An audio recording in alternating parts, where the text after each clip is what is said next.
If you can make your way to your seats, we're going to call this meeting of the Board of Trustees for the Village of Cambridge, the February 22nd, 2022 meeting to order. Roll call, please. Shoot, I didn't.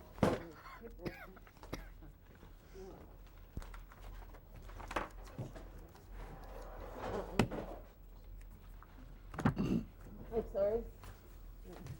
I'm stealing stuff. Trustee Franklin. Here. Whitworth. Here. Galler. Here. Schaefer-Weiss. Here. Rose. Here. Cumbier. Here. McNally. Here. Okay. If we can stand and recite the Pledge of Allegiance, please. I pledge allegiance to the flag of the United States of America and to the republic for which it stands, one nation, under God, indivisible, with liberty and justice for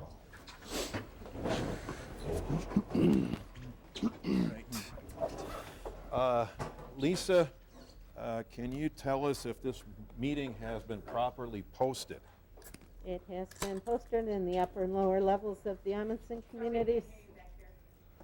It's been posted in the upper and lower levels of the Amundsen Community Center, Cambridge Post Office, Hometown Bank, and the village website.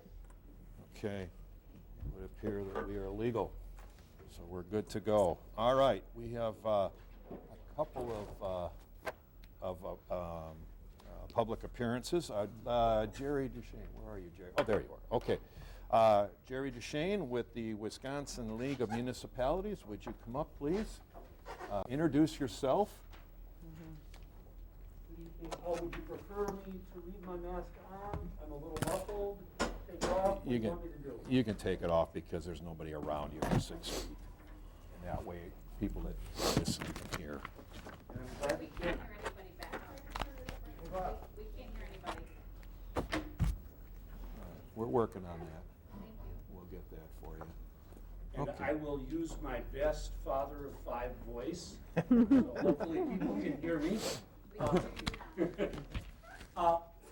Members of the board, good evening. My name is Jerry Duchesne. I'm the executive director of the League of Wisconsin Municipalities, and Cambridge is a member of the league.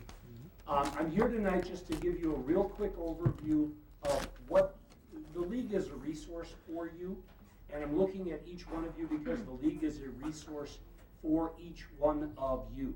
If you're a member of the village board, you're a member of the league, the staff of the village are members of the league. We are basically an expert resource for you. What would you like me to do? I That think microphone. you just need to separate somebody. Separate the microphones? Yeah. Yup. Yeah. I knew I would. Sorry. Yep, I'm gonna go back to the office tomorrow and say they took the microphone away from me. And everyone is gonna say, yes, so what else is new? So to begin, and again, I'll try to be brief. If you have any questions, I'd love to be able to answer them for you. I also gave each of the village board members my business card. Feel free to call me. We're a reference library. We have 2,000 pages of information on our website on everything from urban chicken ordinances to open meetings law. That's what we do. We're not a reference library for the general public. We're here to support local governments. We're here to provide you with whatever information we can. The league was created in 1898. I was not around then. But we were created 2 weeks before Christmas, and that always amazed me, that local government officials took the time to come all the way to Madison to create this collaborative. Mark has been to a number of our events over the years. Lisa has been there. I'm here to personally invite all of the trustees. We have what's called Local Gov 101.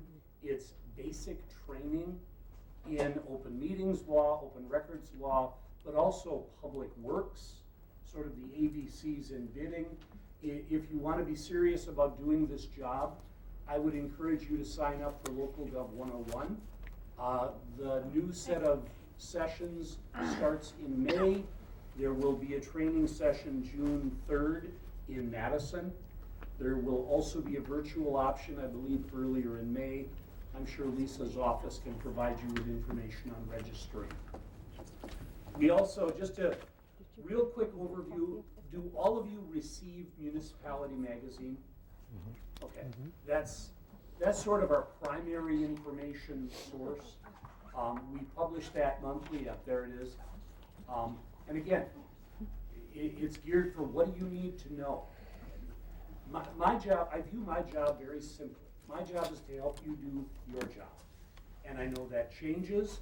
I know that's different from month to month, community to community, and we're fairly adaptable that way. We are also putting on a human resources training session for small villages. And one thing before I go any further, small in Wisconsin is any city or village under about 1,500 population. So you're sort of right on the line.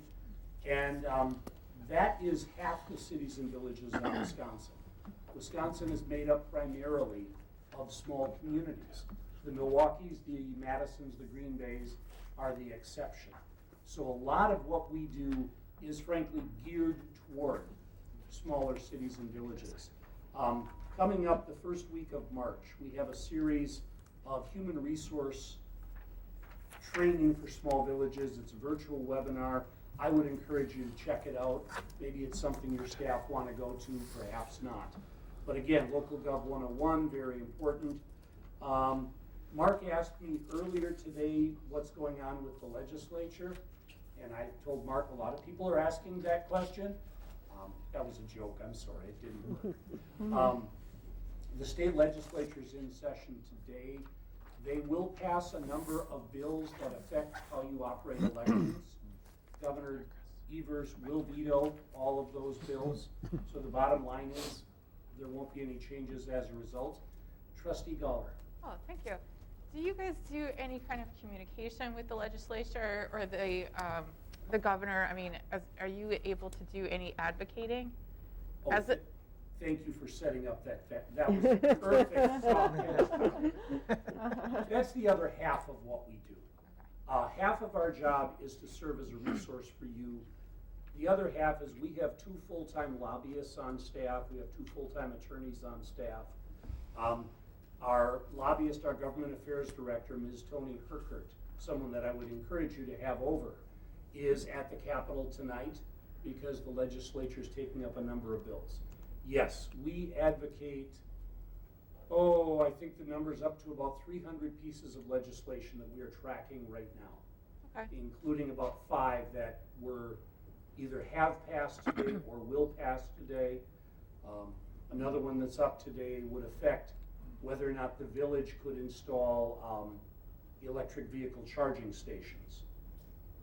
There was a technical piece of legislation moving through that would have clarified that EV charging is not a utility, but somewhere along the line it got amended to say that local governments cannot own EV charging stations.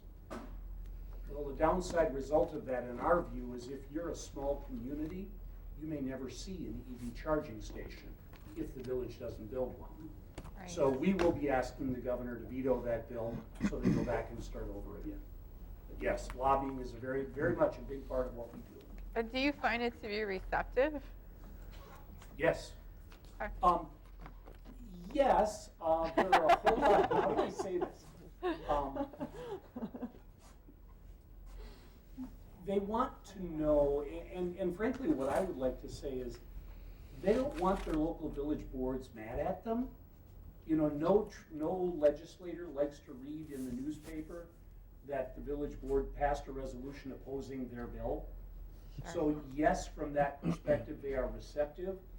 We have a lobbyist who's been on our team for over 30-some years. He has a wonderful reputation. Sometimes you're fighting headwinds, though. Things like these election bills. And forgive me, I don't mean to be partisan here, but Sure. Republicans want to pass these bills even though they know the Democratic governor is going to veto them.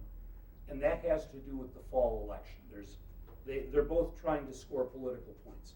So when we get caught in the middle of that, there's not much we can do. However, on a lot of other things, EV charging is a good example. I really would love it if all of you had the cell phone of your local legislator. And on a given issue, we'd send you an email, you'd give them a call and let them know how it affects Cambridge. What I always tell people, and I've been doing lobbying for 30-some years, I know I'm much older than I look, but no, what I tell people is, I may be very, very good at my job, but the 900-pound gorilla standing behind me is you. They deal with lobbyists every day. Lobbyists are a dime a dozen in the state capitol. Local elected officials matter to state legislators. What you think about a bill matters to state legislators. So we're always encouraging our local elected officials to build relationships with those people. 99 times out of 100, if I'm doing my job, you're going to agree with the least position on a bill. But even if you disagree, I don't care. I want them to hear from you. I want them to hear your position. So we very definitely lobby. How's that for taking 5 minutes to answer a yes, no question? No, that's excellent. Thank you. All right, are there any other questions from the board members for Jerry? Because it's just, Jerry is here, and it's just for the board. I'm sorry, we're not, there won't be any from the general public. Any questions from trustees for Jerry? You know, but I would very much like to have the phone numbers and the contact information. If we can get that to. Especially for economic development. A lot of those issues that I see in my email are issues that fall into these other groups. Okay. Trustee Guller, I live in Stoughton. I'm And sorry. right now, by the way, the city of Madison condemned our office building, so I'm remote working right now. Sorry. I would be more than happy to come up and have a cup of coffee with you and chat about that, and then give you resource numbers, tell you, Mark was very specific about you've got no more than 10 minutes. Oh, I'm sorry. But I would love to talk with you more about that. And, less than a quorum, anybody else wants to join, would be great. All right. interested too. You all, I put business cards at all of your places. Mhm. That is my cell phone. Feel free to call me. And let's get together. Do we have your business card as well? I'm sorry. Do we have your business card as well? I'll talk to you after I'm done addressing the board.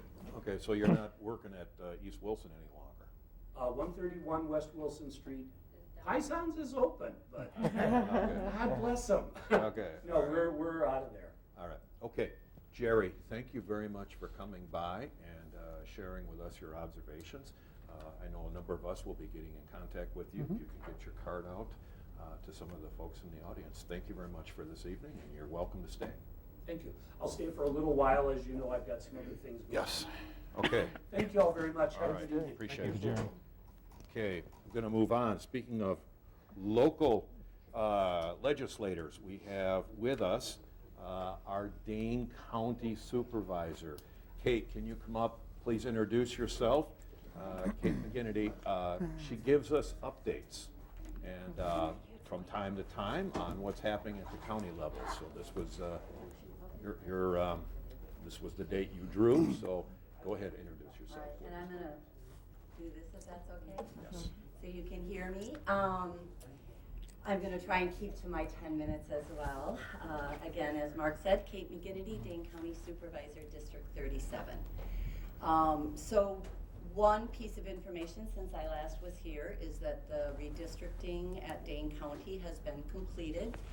And District 37 still includes the Dane County side of Cambridge, as well as all the other municipalities, the 9 that are currently part of 37, and will also pick up most of Pleasant Springs and the southern 2/3 of the town of Medina. So it will be 2 more municipalities and a little bit more square mileage to cover.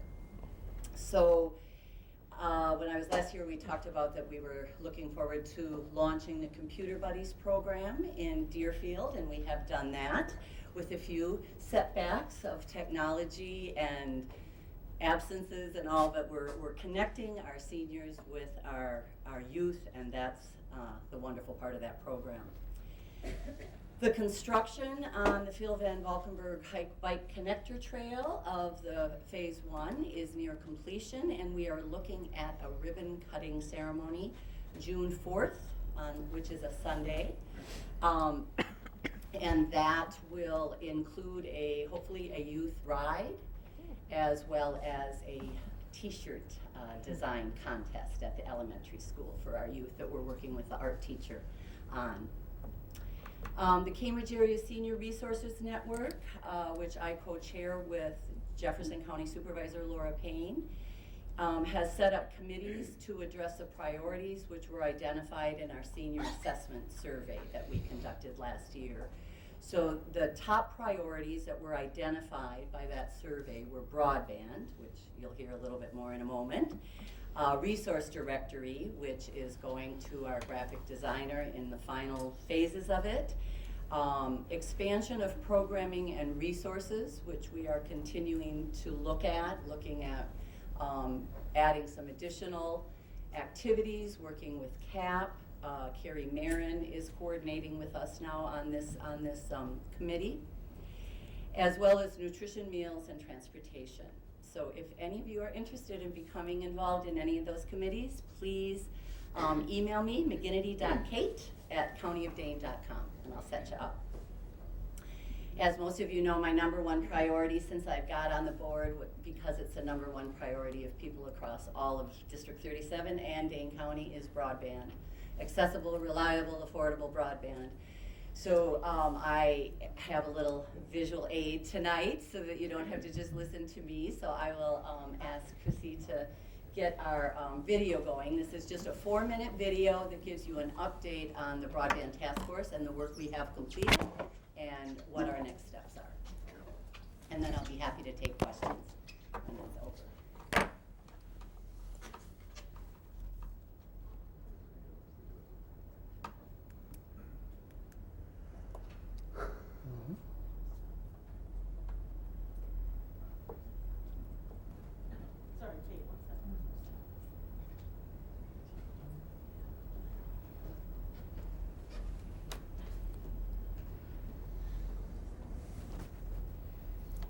I'm really glad you're doing that, Chrissy, and not me. I don't know, I didn't. Me too.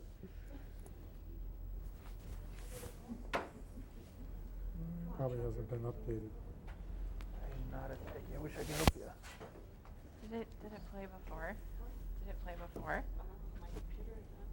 On the computer, but not through here? The remote up there? Do you have the sound bar on? That's the camera. There's your audio jack. Can you play it through the computer? You can move the mic over. Does that work? I can play it.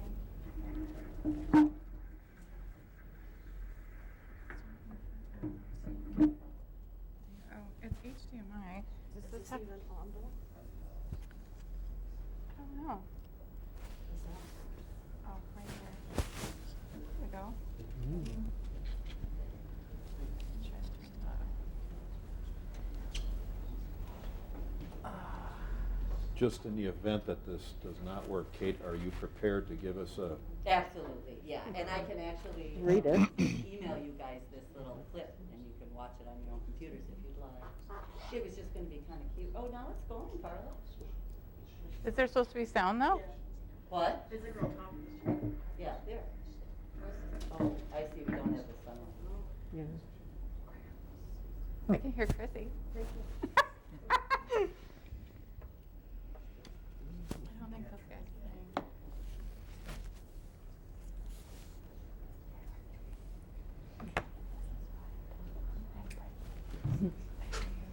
Is she playing? Here, here.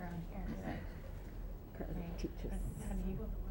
Media stuff. Oh, and why don't you start to All she's doing explain is maybe the narrating it? opening slides while they continue, because we've got a lot of business to do. Yeah, I don't want to delay this any further. So the upshot of it is the three pieces of information that are important for us to know about is that the reason we don't have broadband infrastructure across rural Dane County is because we don't have the data to justify it, because the maps and the data is inaccurate that we have through the FCC and the PSC. So what we are doing is getting our own data from consumers. And we're working together with MADREP, which is an economic development group in the greater Madison area, and they are doing a test on speeds. So I will send you data. I will send you the link on that. It takes literally 2 minutes, and the more data and the better data we have about the speeds, the better chance we're going to be able to address this. Also, there's a survey coming out in the mail, a paper survey. It's not going to go to everybody. It's going to go to a representative sample. We took out all the cities and the areas that we know have infrastructure. And that survey is going out. If you receive one, please fill it out. If you know anybody who receives one, please encourage them to fill it out. We are working with a survey company out of UW River Falls, and they are going to compile that data for us, and that will be what we will then base. We are going to make our recommendations to the Dane County Board in July, and we will have a plan for infrastructure across rural Dane County where it doesn't exist, is our hope. So that's what we're needing from all of you. And then the other big announcement is that February 28th and March 4th are our 2 public hearings for the Broadband Task Force.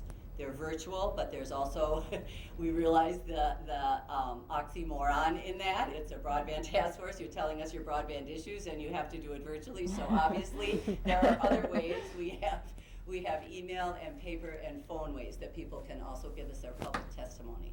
So February 28th from 6 to 8:30 p.m., March 4th from 9 to 11:30 a.m. And we really want to hear from people across Dane County, both success around their broadband experience as well as any challenges, which is all going to be compiled and also included in our recommendations to the Dane County Board. Okay. Who on the board is working with Kate on broadband? Are you on that? I was. You were? You are? Okay. It's All kind right. of a combination of Trustee Galler and Trustee Schaefer-Weiss, and we are at the point now where we'll be starting to engage kind of with our local folks. And the other piece that's in the works that I'll be in touch with the 3 of you and probably Lisa about is that we did secure an FCC rural digital grant for the town of Deerfield and the town of Christiana through Charter. And I'm in contact with them about if we find pockets in Cambridge that have low speeds, have, you know, a lack of reliable bandwidth and speeds, and that don't meet, you know, the uploading and downloading and uploading megabits, then we would look at potentially partnering with Charter, right? Because they're going to be close anyway, and seeing if we can get them to extend into areas of the village where we might need them. So I'm trying to set that up with the, you know, with Village Cambridge, Village of Rockdale, Christiana, Deerfield, and see if they would present to us what they're thinking about, you know, what that project is going to look like. Okay. Any other questions from the trustees for Kate? Kate, should I be part of the 228 virtual meeting? Is that something that I should be? Yeah, I think if you could make one of those public hearings, that would be great. They're both virtual? Yes. Okay. Well, Kate, thank you for the report, and we'll look forward to seeing you again in May. A few months, yeah. You come in every 3 months or so, or? Thank you to all Appreciate of it. you for your service. Okay. Very That's much appreciated. All right, thank you very much. Okay then. All right, going to move on. Approval of the consent agenda. Chairman McNally? Yes. Could I have 2 minutes of the board, please? It's under public comment. yeah. Yeah. We still have the rest of the public appearances. Okay. Yeah, No? yeah, I don't see. Oh, did I not have? Okay. Public Public appearances, yeah. comment. Okay, I Yeah. didn't, yeah, We there's weren't other, public sure. appearances. We will now open this up for folks that Oh. want to come up. Come on up, Jim. That could have been mine too, thanks, yeah. If you can identify yourself, sir? My name is Jim Lowry. I live in the town of Christiana, and I'm not sure if the village board is aware that the town of Christiana and Roxanne Engelsted's attorneys found another loophole to try and close regarding this solar factory that wants to move into our township. And I know that it's important to the village to be able to grow. It's important to all of us in the township to make sure that if we can control it at all, we do so. So the loophole we're closing is that per the Wisconsin Constitution, a land lease can't be extended beyond 15 years. And I don't know, I never knew that. I doubt that anybody in here knew that. So I wanted to come in this evening and speak for a couple minutes to see if your board, or if your attorney for the board, would please do a notice and motion to dismiss based on that. Town of Christiana has done so. Roxanne Engelstad and her husband and their attorney have done so.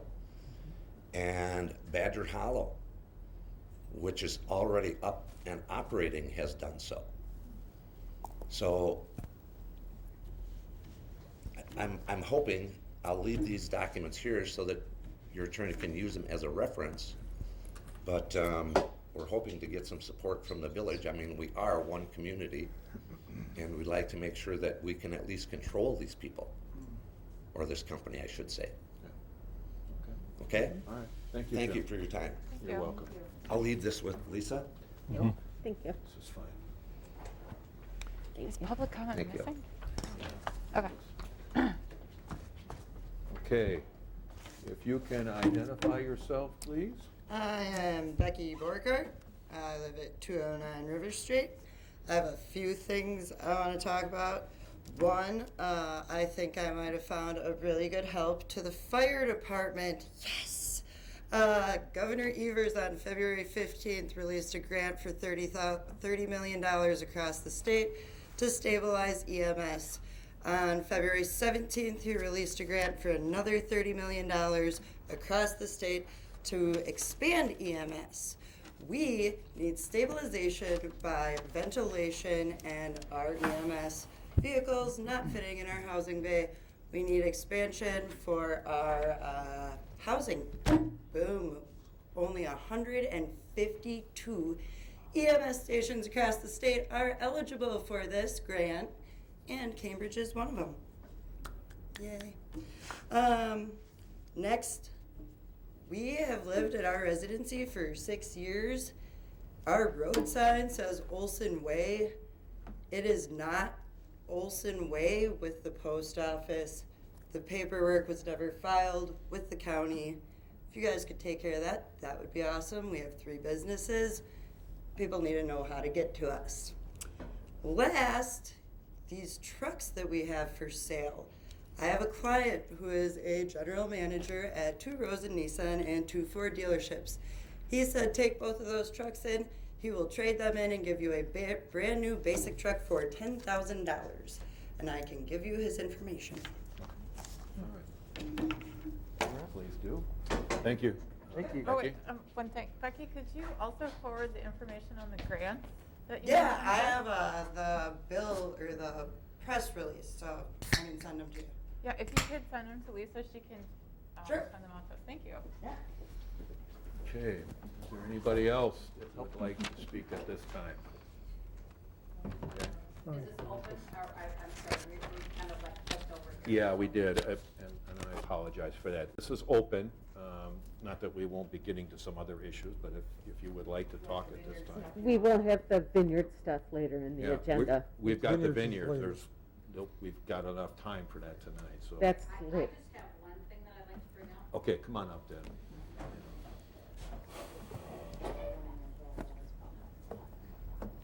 This is separate from the vineyard thing. All right. Um, If you can identify yourself, too, please. Brenda Newman, 716 Kenthus Way. Could you speak up, because I can't hear? please? 716 Kentsa. This is separate from the vineyard thing. And officer, I'd like to talk to you when we're done. I called Chrissy. I called you tonight as your snow plow came through. The plow, not just the little thing that comes on our pathway. And I was standing at the corner with my 2 dogs. And your snow plow guy was on his phone, never even looked. And I have several neighbors that sent me the video of that truck coming through, like 20, 25 miles an hour on the pathway. And he about plowed me and my 2 dogs over. So I called Chrissy immediately when it happened. I didn't hear that on the phone though. Well, I told you that the guy that was in the plow truck, Yeah, he was going $35 up. he was on the pathway plowing over. If we would have, anybody who would have been on the pathway would have been ran over. He was on his phone. So I can tell you from 4:32, and I would like the phone calls from 4:32 when he was on his phone. I would like that 4:32 to 5:05 when he finally left the vineyards. And I have it on video from neighbors who he went through the truck. He took his truck around on the pathway, not the street. He took it on the pathway, was not paying attention, and was on his phone. So I would like that person, I know who it is, but I want somebody to tell me who it is. I know the picture, and I've got the pictures, and I've got the video. I want from 4:30 to 5:05, I want that person to tell me who it was in that vehicle that went down the pathway, not the streets. He did then go down the street, but he was on the bike path and the dog path, was not paying attention and could have run anybody over. He was not paying attention. Okay. And I want the name, and I will talk to you when we're done. Because I talked to you, Yes, you did. All right. and Okay. We'll I'm take telling this up you with our- first Yeah, before we go to the police, okay. All right. because that's a violation. Okay, thank you, They Brenda. could have hurt somebody. That's all right. All right, is there anybody else that would like to speak at this time before I close the public appearances? Okay, seeing none, we're going to close and move on. Approval of the consent agenda, please.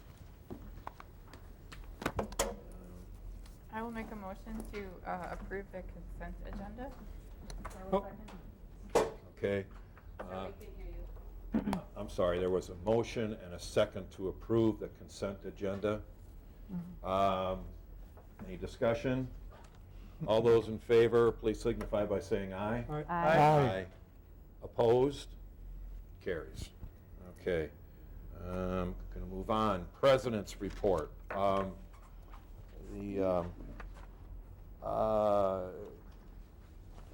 have nothing. I mean, I've been busy, but at this time, I'm going to hold off on anything that's noteworthy.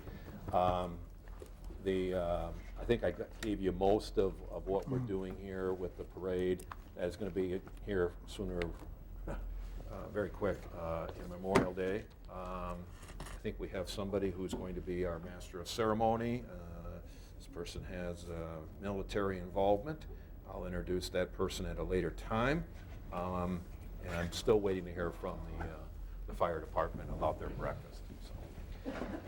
Okay, library board. I'm going to remove this so people can hear me. The library board met February 9th. Bob Salov and Mary Guillermo would like to attend the March board meeting. They're going to present the history of the library from start to finish of the current library being built. It covers all aspects, and this is for the purpose of archiving the library's future. That information will be put in binders for preservation in the local history room. The board is currently seeking a new president. School district superintendent Banker elects to keep trustee Martin as the district's representative. The district has partnered with Deerfield School District for COVID-19 PCR testing of students and staff. And lastly, Director Joan Boehm plans to retire at the end of February 2023. So we have one more year.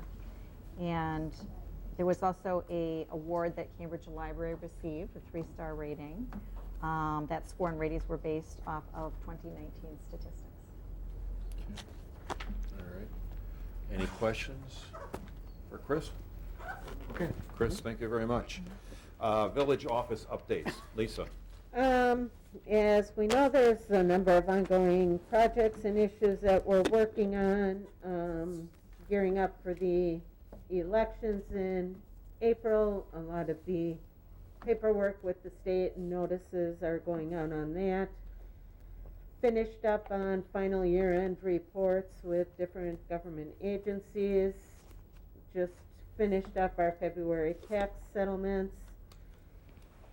Starting on audit prep, they are coming down to do some in-person stuff beginning next week. So Chrissy has been finishing up information that they need prior to them coming down. Letters are going out to certain residents in town with our tree project for planting trees. Those are in the process of going out. In your packet, there is a copy of a letter that will be going out. There was a slight mistake in the Dane County portion of the tax bills. When we do our tax levy limit and so forth with the state, we go on the site and it's one report for both counties. Inadvertently, that number was used for the Dane County, so the Jefferson County portion of taxes was included in the Dane County portion. So the good news is people in Dane County will be getting a slight reduction in their tax bills. We are picking up new tax bills tomorrow that will be sent out to residents. If they paid their taxes in full, they will receive a check for that difference. It's, what was it, $47,000 extra added to the Dane County, among all of the Dane County residents. So if they paid in full, they will be receiving a refund based on the recalculated taxes. If they paid the first installment of taxes, that refund amount will come off the second payment, which is due to the county this summer. So we will be picking those up tomorrow, and those will be going out. The recalculated tax bills, the credit if one is due if they paid in full. Can you give us an idea of what this overpayment looks like? A $500,000 home, approximately $130.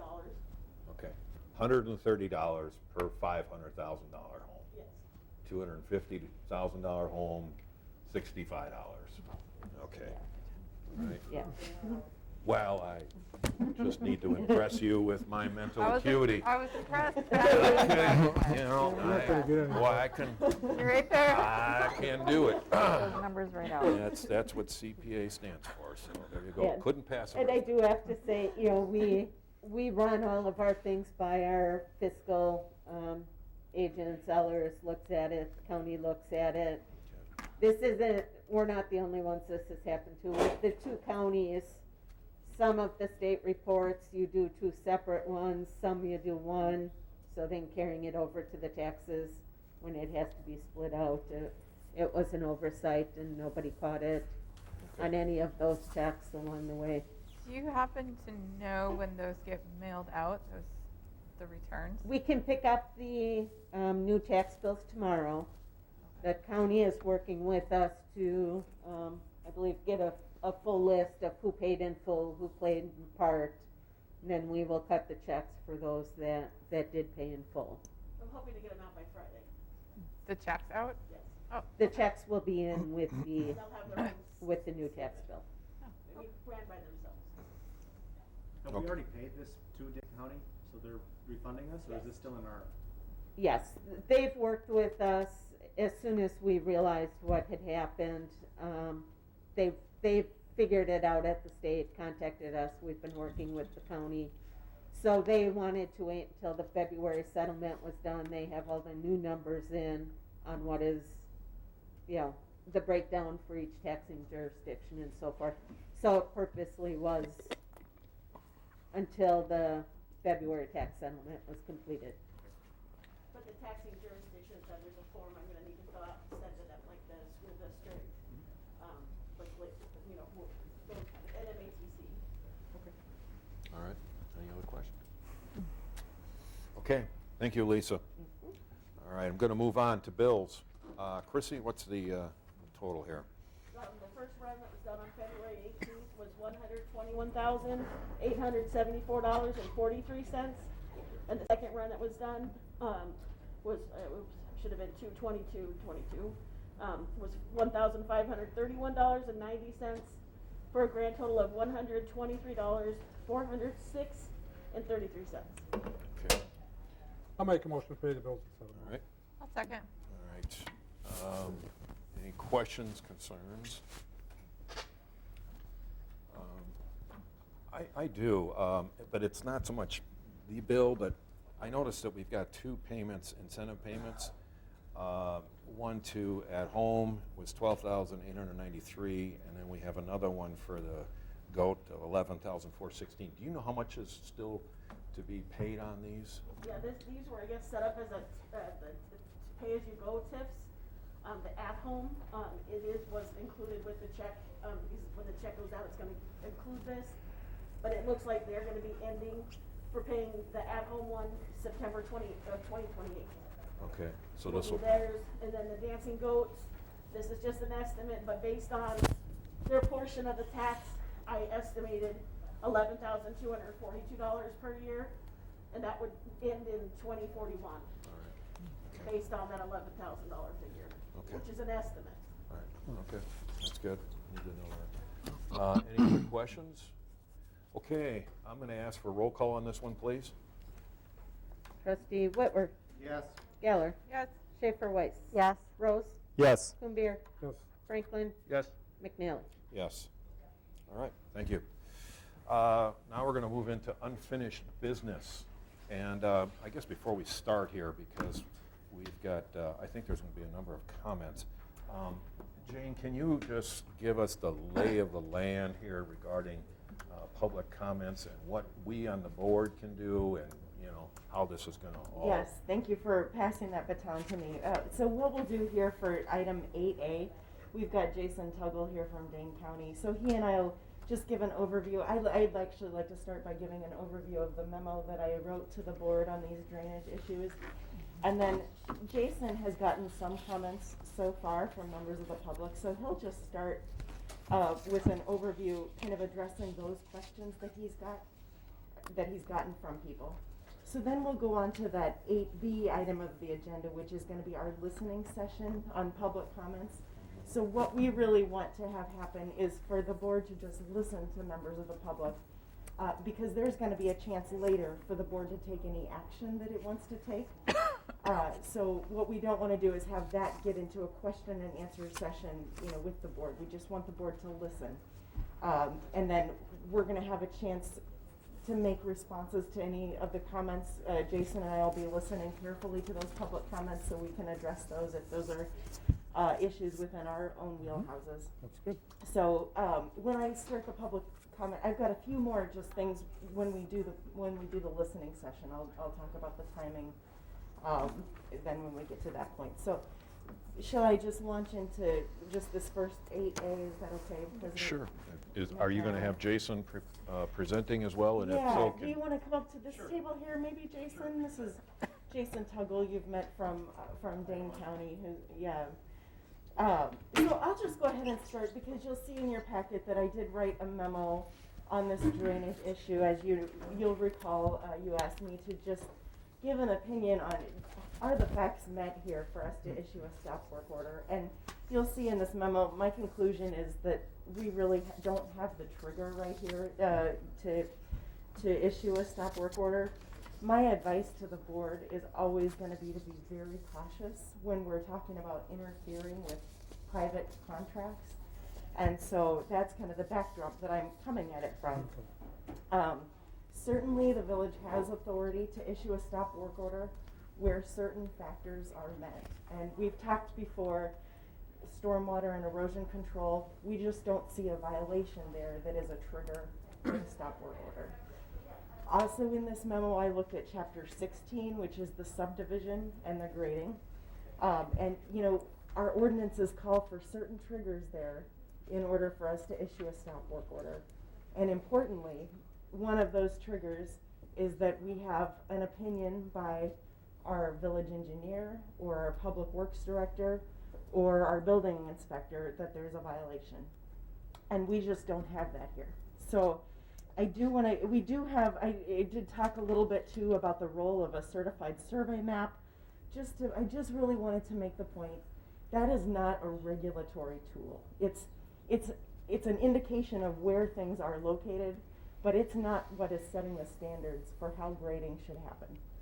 Now, there's one important clarification that I do want to make, just to make it clear. We do have authority in our ordinances to enforce a master site grading plan.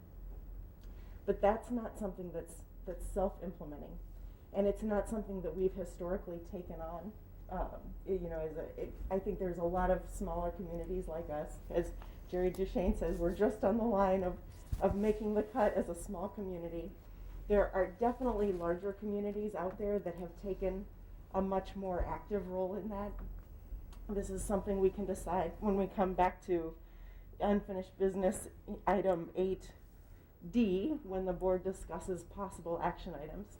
That's certainly a policy decision that the board could make if we decide that we have the resources to take that on, but it's know that it's a heavy lift and it's not something that we've done before. We can certainly decide that it's worth the resources to, moving forward, we would have to be forward looking, that we want to take a more active role in enforcing these master site grading plans. So that is an option for the board. But ultimately my conclusion is we don't have the trigger at this point in time without all of those things happening first to issue a stop work order. So I'm happy to take any questions on that. Otherwise, I hand it over to Jason to just address some of the questions that he's heard. Yeah, thanks, Jane. Hi, everyone. Good evening. My name is Jason Tuggle. I'm erosion control analyst for Dane County Land and Water Resources and the inspector that covers Village of Cambridge per our contractual agreement. So, been with the village here with the county on behalf of the village for since our contract came into effect in 2010. So I have knowledge of the vineyards and was directly out there during construction and back when the plat was developed. So I guess Jane did a great job just kind of giving an overview of kind of the two different worlds we operate in.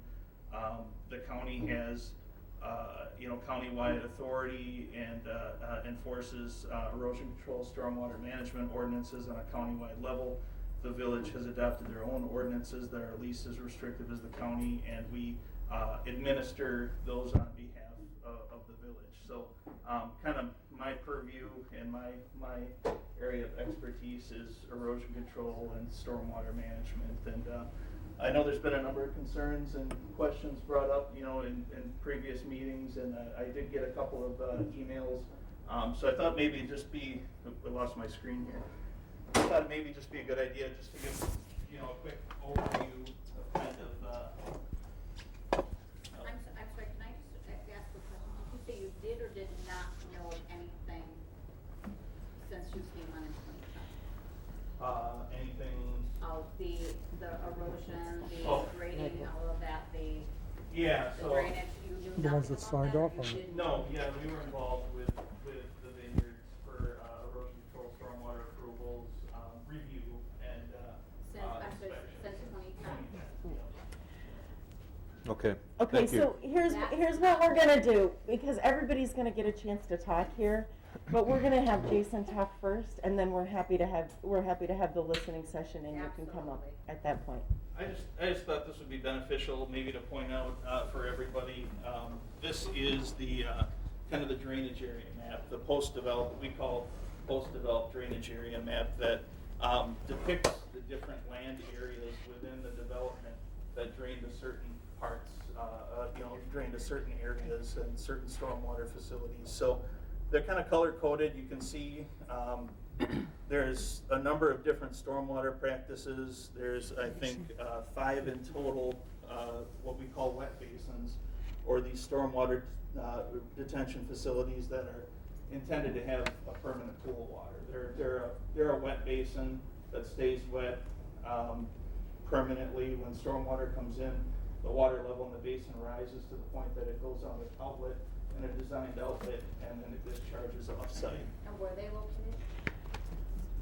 There's a number of them here. There's one on the west side of the development. This is the winery pond. This takes this area in green. Basically, any surface runoff, stormwater runoff is directed to this winery pond, or is intended to be directed to the winery pond. So the green is behind the pond, or behind the winery, I'm sorry. Yeah, there's the winery and the distillery to the north, and then there's the winery here. So that's intended to take that watershed area and the development that's occurring or planning to occur out there. There's this ditch pond, or what's called the ditch pond. That area is in blue, and that's intended to take surface runoff from part of the vineyard, and then these proposed potential future commercial lots. And so all of that stormwater ends up outletting through an outlet from the ditch pond, and travels towards Highway 12 and the right of way there. Where's 134 in conjunction with that? So I'm sorry, north is up on this map. So yeah, 134 is off to the east here. I feel kind of like I'm a weatherman here. I don't know. Okay. So yeah, 134 is off to the east. Highway 12 is on the south here. Can I ask again, Jason, you've got your comments. We're going to have plenty of time for public questions. So get through your... Yep, will do. So yeah, we've got these, that's kind of covers the west side of the development. On the east side is the residential side. There's a wet basin on the northeast, actually 2, that takes this area and this green area. And then that light blue area up in the top right is routed to another stormwater facility that's a wet basin there. And then there's 2 infiltration cells. There's one right here, and then one on the south side. And this part of the lot, or this part of the residential area, drains to this southeast pond. So there's a number of stormwater basins on the plat and part of the stormwater plan. And I think from previous conversations and emails, I think there's kind of a misconception that all the stormwater ends up in one place, or all the runoff or all the potential development is going to cause a problem in a particular location. So I thought it was important to point that out, that there are different watersheds, and they pretty closely match the pre-development watershed, which is what we kind of use as a baseline to compare to. So pre-development, this was all an agricultural field. There was a discharge to the southwest, a discharge to the northeast, and a discharge to the southeast, and those all, pretty closely match pre-development. So I just thought it was important to point that out. Really, the only questions I think I received one at the last meeting was with regards to the water level in the northeast pond. That is a wet basin designed to be wet, and it should have an elevation, a permanent water elevation that's equal to, there's a 12-inch PVC pipe outlet. So the bottom of the outlet elevation, that's where the water level should be. And actually last year it was dry. It was drier. It was actually low because we didn't receive a whole lot of rainfall last year. So all these wet basins were actually low last year. So, but that's kind of the lay of the land and where the stormwater's supposed to be directed to, and where where the discharge points ultimately are. the Highway 12 ditch to this wetland in the northeast, which naturally flows through the existing, there's kind of an existing drainage way, a real flat, low gradient drainage way through that farm field to the north. And then to the southeast, it goes to city storm sewer. So The farm field to the north, is that owned by the winery? no, I believe that's Stengen. And the reason I'm asking that is when we, the last couple of years when it has really rained, that farm field has gotten a lot of water from the vineyards, and I'm concerned about that, and concerned about we need to control that somehow. Either a ditch along that between the vineyards and the farmer's field, so they don't get flooded out, is what I'm trying to say. Yeah. So kind of the box we operate in is so there's a couple different performance standards for stormwater management. There's a rate control standard, which says you can't discharge water at any quicker of a rate than it did in pre-development condition. So you can't increase the rate of runoff for the 1, 2, 10, and 100-year storm events. You've got to treat sediment for the small storm events. There's an 80% TSS reduction requirement where you have to detain and treat sediment, let it settle out in your stormwater basins.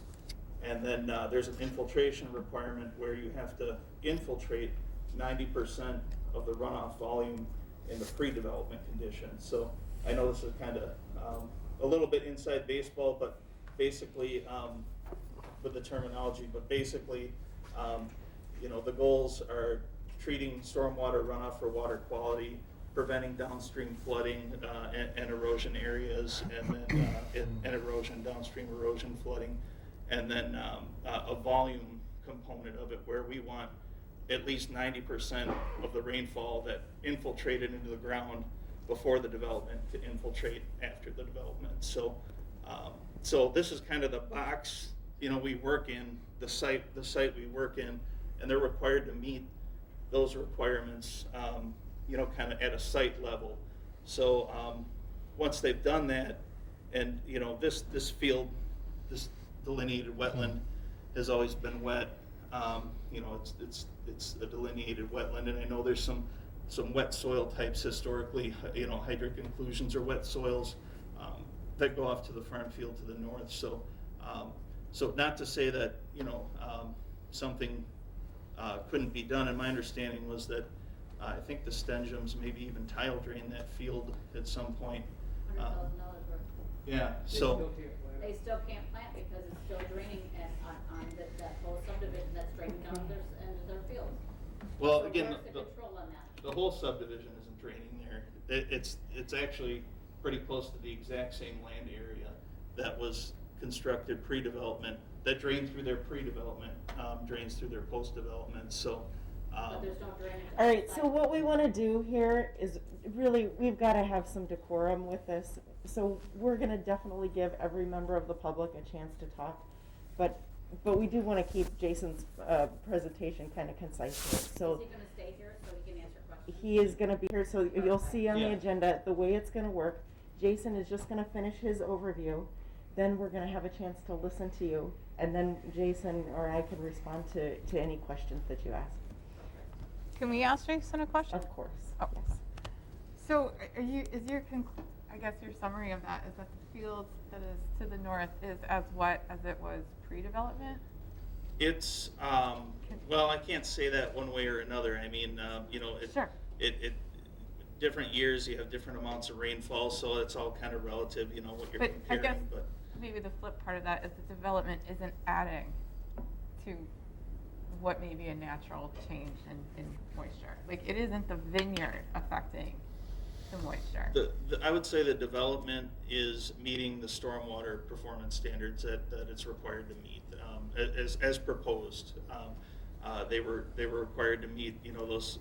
That's kind of the realm we work in, is those performance standards, and they're required to meet those performance standards. And in this plan, that was what they were demonstrating, that they're meeting those standards. So as far as runoff rate from that northeast watershed, the post-development rate, or the as-built, the constructed rate of release is actually only about it's about a 60% decrease from pre-development conditions. So that's this, the rate of runoff. This is the plan, Yeah. correct?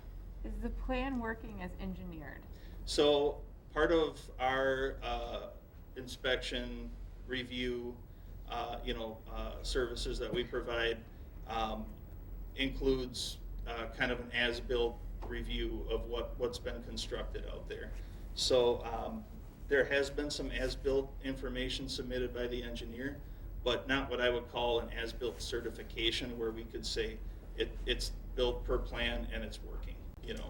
That has yet to take place. We need to get the actual as-built certification from their engineer, which would include not only just pipe elevations and that kind of thing, but basin volumes and some other things that they didn't collect in that initial survey. So are you working on that part now? Yes, yep, that's part of kind of an ongoing issue that we've had with, or an ongoing concern we've had with correcting some of the drainage on the west side of the development, and then getting that final as-built certification demonstrating that they're meeting those, that they've met their plan requirements. Does your presentation tonight include some of the timeline for that?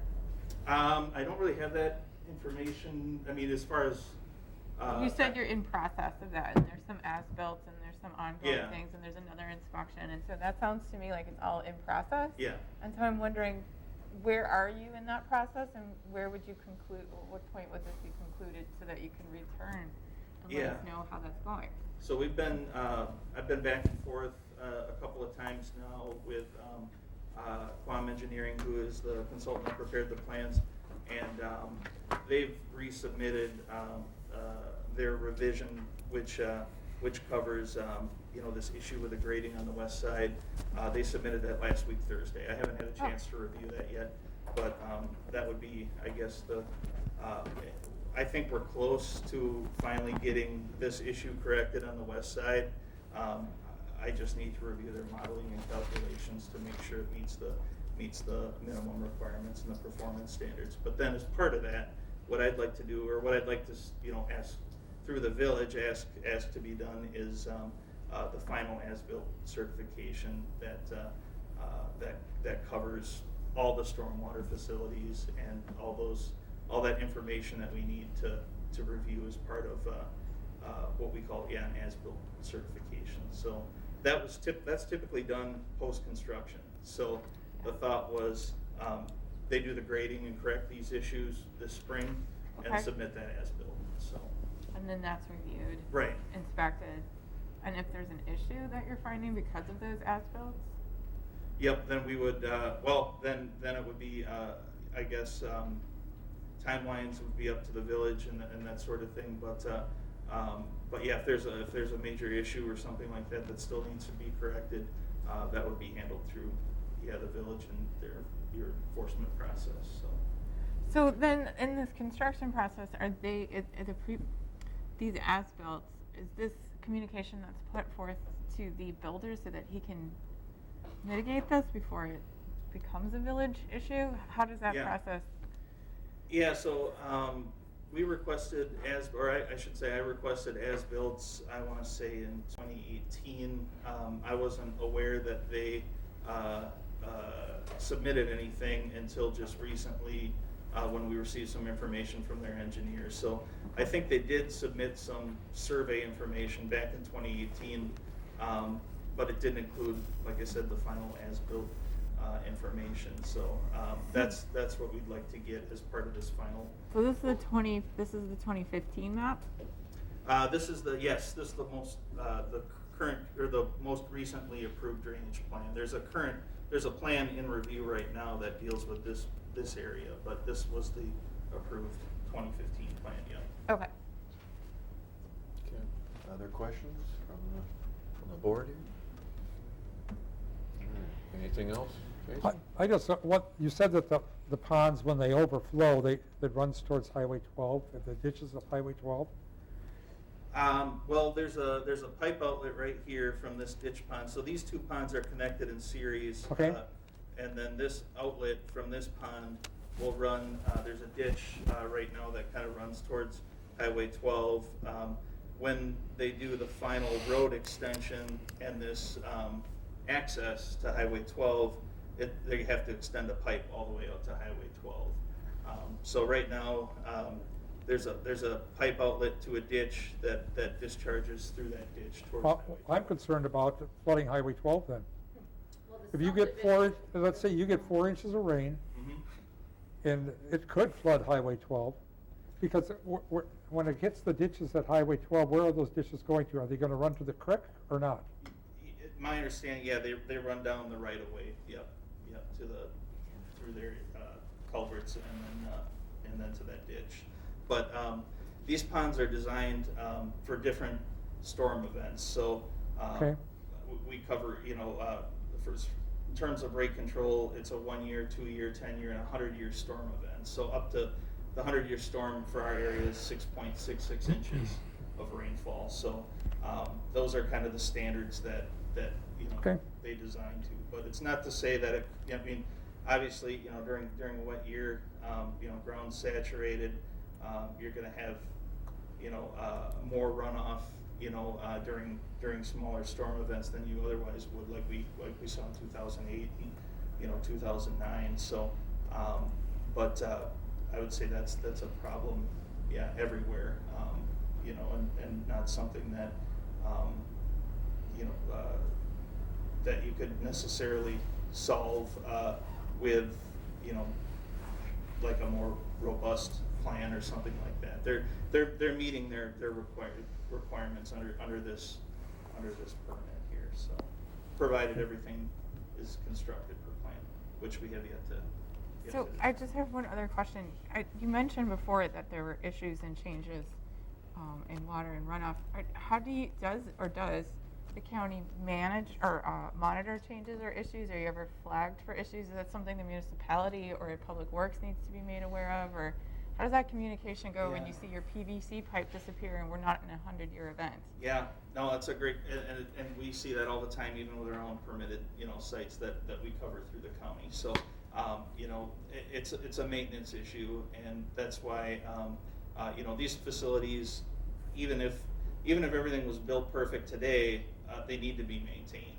So is that something that you maintain and you monitor, or something that the village needs to monitor? Right. Yeah. Well, it would be typically it falls on the developer during construction, and at the time they sell a certain percentage of lots where the homeowners association takes it over. The homeowners association would be responsible for maintenance, typically in a subdivision.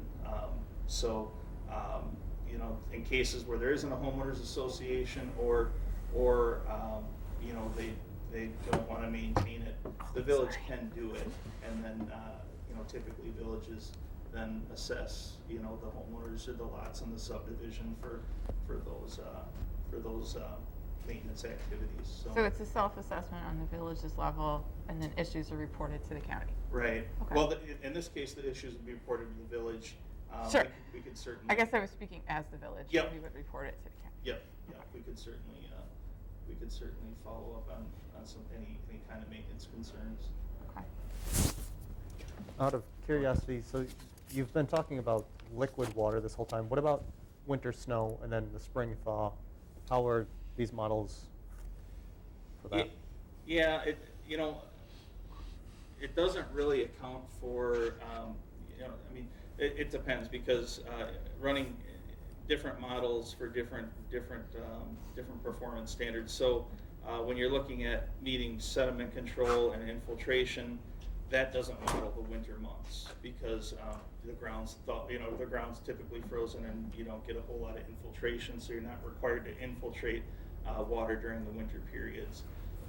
But during the standard is based on an average annual basis, so you wouldn't necessarily have to infiltrate snow melt, but these basins will function the same way they do during rain events, where during snow events, it's intended to follow these drainage paths to their respective basins, and it'll function much like it does during rainfall events, where it'll capture that runoff and the thing you're missing a lot of times in the winter months is the infiltration component of it, so.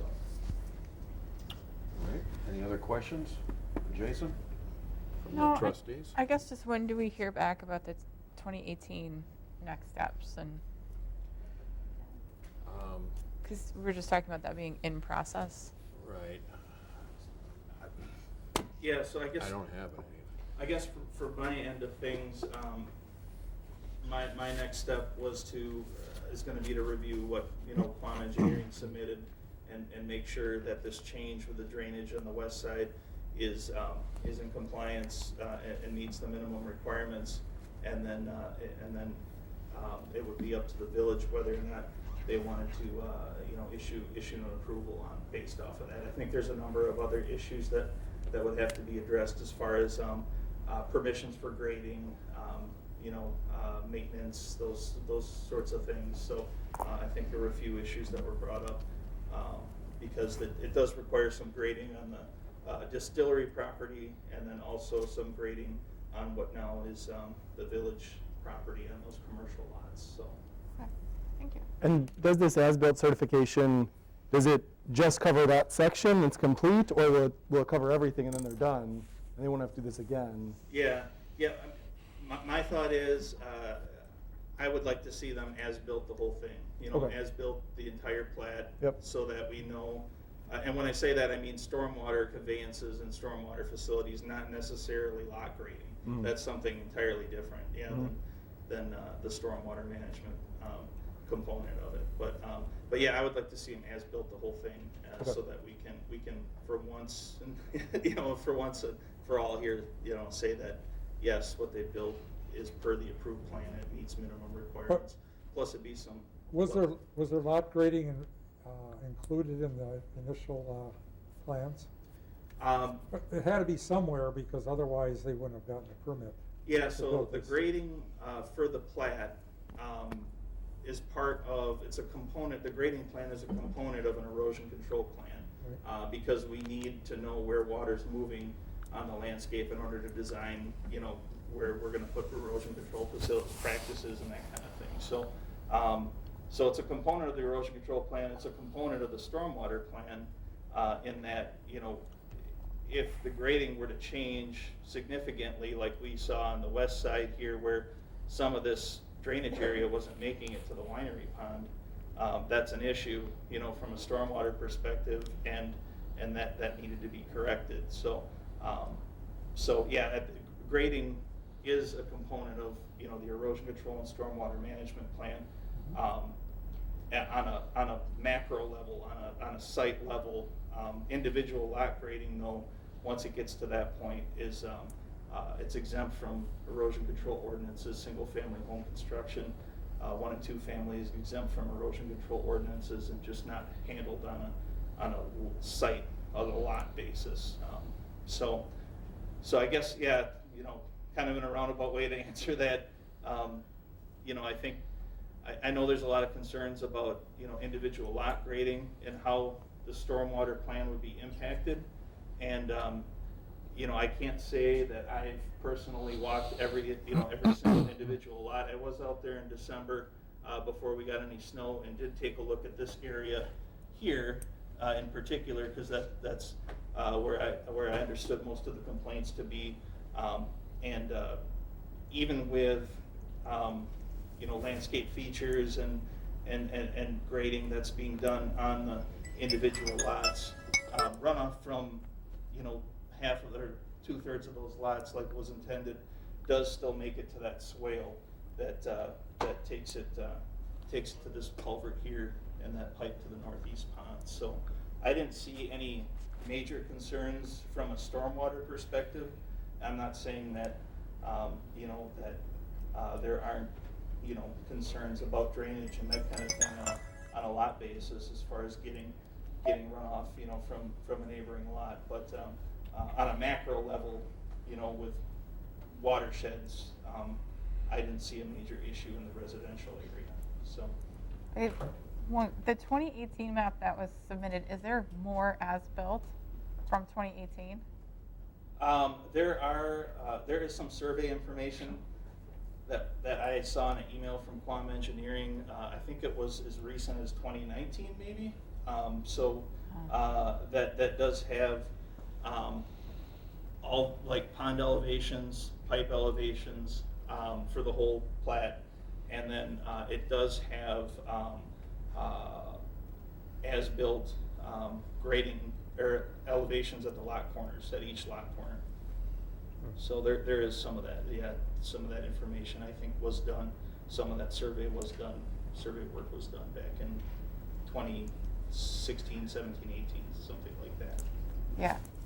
So I just don't want to approve 2018 and then find out there's more. Right, yes, yep. I think no, that agree. was why it's point a little bit. Yep, yeah, I Okay. agree. If there's anything else that needs to be corrected, you know, like I said, I'm only aware of this issue on the west side.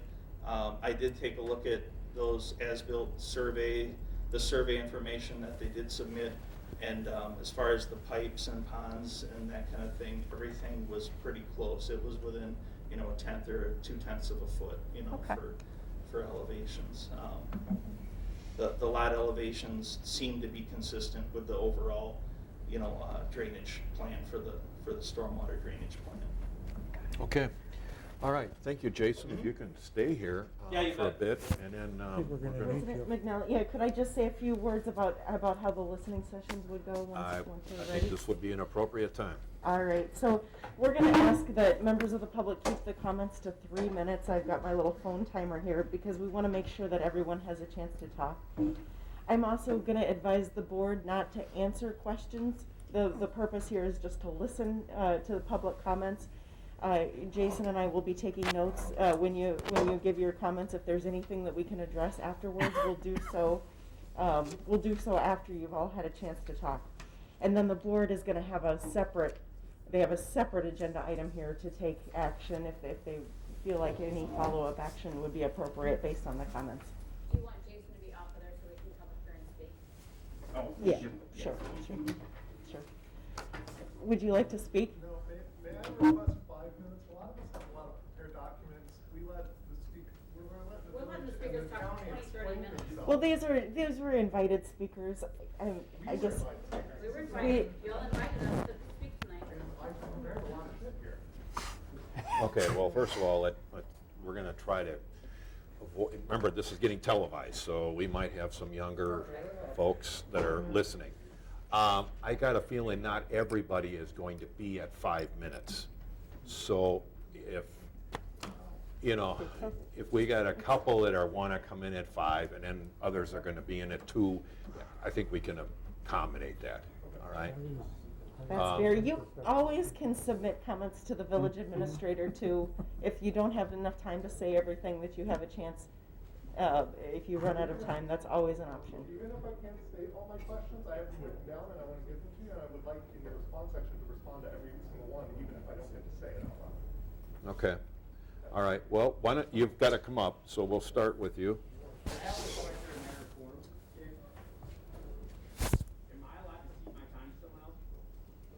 No, we're not going to combine times. Each, yes. I'm going to go ahead and start my timer here.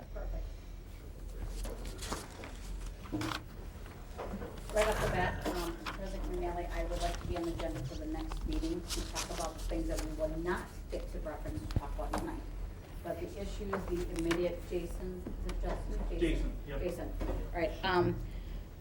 Back when we started this whole meeting thing, when we started coming to the meeting, Lisa, we had asked you if there were any issues with the our subdivision, any drainage issues, negotiation issues, nothing. Both of you agreed that there was no issues. Let me go back to 2015. There was a Sedgen issue that I would like to request all the meeting notes from 2014 to now, so I can go back and look over everything. The plot maps, request for everything. Sedgen, it was not under your call, it was under Steve Struess.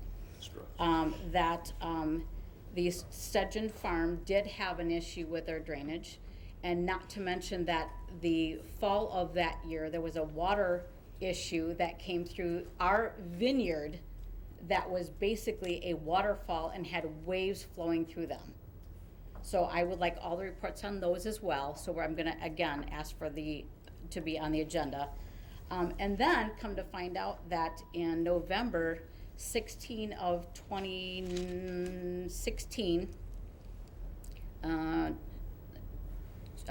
21st of 2016, our house, personally, lot 30, has been classified as a flood zone. Why was this never on our notification and our purchase? Agreement. So I'd like that to be notified. And then, and Jason, you had mentioned, so my question to you is, you're talking this side, let's talk this side. Okay, we have the Sturgeon Farm, we have one retention pond, we have 2 cracks in our wall, we have water coming down, we're in a flood zone, come to find out. And where is anything gonna flood, or flow? It's gonna go into Sturgeon Farm, we have a retention pond, we have one retention pond that sits in a bowl that can't even have water in it, and nobody can do anything on the backside of drainage, because I believe that somebody else owns the property on the other side to do any drainage. So please fill me in, because we all are wondering where this water is gonna flow. Because now we have 22 homes that have now been put up in 9 months. Okay. Yeah, We're lot 30 on the corner, and now we're in a flood zone. We just found out. According to this. According to your minutes, we're in a flood zone. Why was this never notified? Is anybody else in a flood zone in our subdivision? Where's the water I would think the flowing? engineering drawing should have shown the flood zone then. Go ahead. So back to the original question. We originally asked you guys, we asked Lisa at the meeting, when we first started coming here, were there any issues with any drainage, negotiation, any flooding, anything? And you said, no, there was not, and you said then, to our knowledge, there's never been anything. There's been multiples. So you are just as much at fault. Okay. All right. Thank you. You got about it. So I would like to ask for all the meetings from 2015, any minutes, notes, plot maps, anything. How do I get this information? You can make an open records request. Okay. Okay, and I would like to be put on the next agenda, please. Okay. Because I'm sure there's gonna be a lot more that's gonna be brought up, because now that we just found out we're in a flood zone. Okay. All right. Anything else? No. How long will it You take got for it. us to get those meeting notes? There's a process for the open records.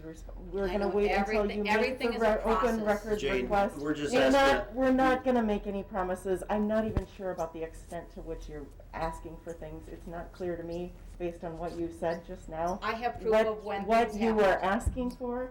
So if you could just ask us, we will be able to identify, is this a Okay, reasonable request? I'm asking you for all the notes from the beginning of January 2015 to the present time. I would like all the minutes, anything correlating to the vineyards, the flood zones, any negotiations, anything that you have negotiated or But our you've minutes are compromised public or record. you've done anything. We should be able to have that information privy to us. Well, our meeting minutes are public record. No, they're locked. They're Okay, locked. You so have to this is- request them. This is the kind of back and forth that we're not gonna get into during these listening sessions. Well, So, you've To got it. answer your question, we can't get them unless we request them because they're locked. Okay. They are locked unless we request them, and it takes forever to get them. We can follow, and we will be, I'm sure, talking So about this later. can we be Thank on you. the next agenda? I would like to be on the next agenda. Okay, all right. Please. Your request has been acknowledged. Okay, Thank and you. accepted? We'd have to go through the. No. We are not gonna have these situations where you put board members on the spot. That is not acceptable. That's not how this works. You can make the request, it was acknowledged, then the board has discretion about what they Okay, put so- on the agenda. So my question is, how long will it take for us to get all of these minutes and meeting notes? You'll And have this them is on file. this is an example of what cannot happen at these meetings.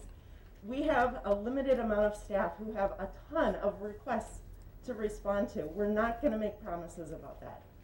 So Because you don't stop wanna putting throw us yourself on under the bus. spot. That you don't wanna throw yourself under the bus. Okay, thank you. All right, ma'am? Jesus Christ.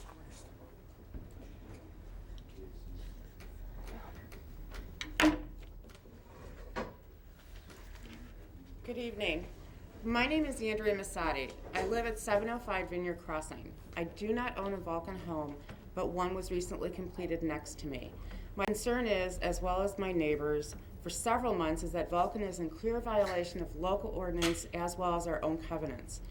While I know that the village cannot enforce our covenants, it is worth knowing that the developer of the vineyards has acknowledged to myself, as well as to other homeowners, that Vulcan is in violation of 411 of our covenants, which state in part that the elevation of the lots shall not be changed as to modify or materially affect the surface elevation, grade, or drainage pattern of the surrounding lots. Unfortunately, our developer has not done anything to stop this, change this, or correct this. While the majority of my neighbors have issues with the drainage and the runoff and home issues, my issue is with the change in elevation, which will lead to runoff. There may only be 1 or 2 houses in my subdivision that have the same issue. I know, I think Blake's is one of them. I honestly think there's only 2 of them. Vulcan is and has been in clear violation of local ordinance 162470, section A, where it requires the lots to be graded in accordance with the master site grading plan, and that prior to selling their completed homes, they adhere to those plans. Vulcan has not. Section A4 requires that the grades shall be checked and certified by the village engineer to determine how that the completed grading is in accordance with the master grading plan. Having custom built my own home 2.5 years ago, I can tell you that there was no inspection on our grade prior to the issuance of our certificate of occupancy. I suspect that if you were to ask any of the Vulcan homeowners if their grading was checked prior to their issuance, their answer would be no. Section D13 states that the lot grading shall be completed so that the water drains away from the building site toward public drainage facilities, and that provision shall be made to prevent drainage onto adjacent properties. Prior to the home next to us, before it was completed, our lots were the same elevation. We actually mowed about 10 feet of that lot because we had no idea where our lot line was, and there was never a differentiation in sloping. Once the foundation was dug next door, the lot now sits in some places a good 1.5 to 2 feet higher than our adjacent lot lines, which means all their runoff will go directly into my side yard and into our basement. I have reached out to Vulcan multiple times to try to find out how they will correct this issue, but never received a response. In my particular instance, the excavated soil was just pushed throughout the lot so that it no longer looked like a mountain with no regard to any grading plans. I've had the advantage due to my location in the home, about 90% of the Vulcan homes being built. The soil that is excavated for the foundation is eventually just redistributed within the lot, causing the change in grading as well as the berm issue on Kenseth Way. Vulcan took all the excavated soil, built the berms in the backyards, which in turn changed the elevation, grading, and runoff. Most of those homeowners have taken those berms down at their own expense, only to possibly change the grading and elevations again.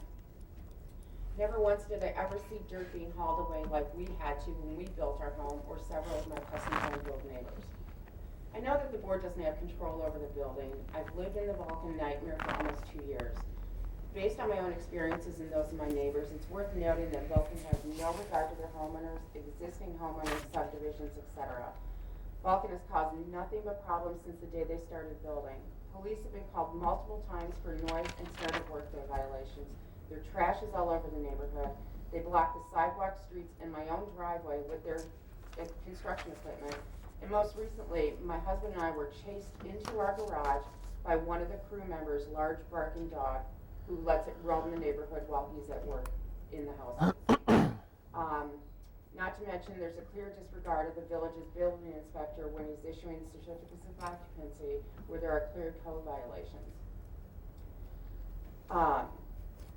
Section 1632C1 states that the village engineer, director of public works, or the building inspector can revoke or suspend the permit whenever they deem violation of the ordinances.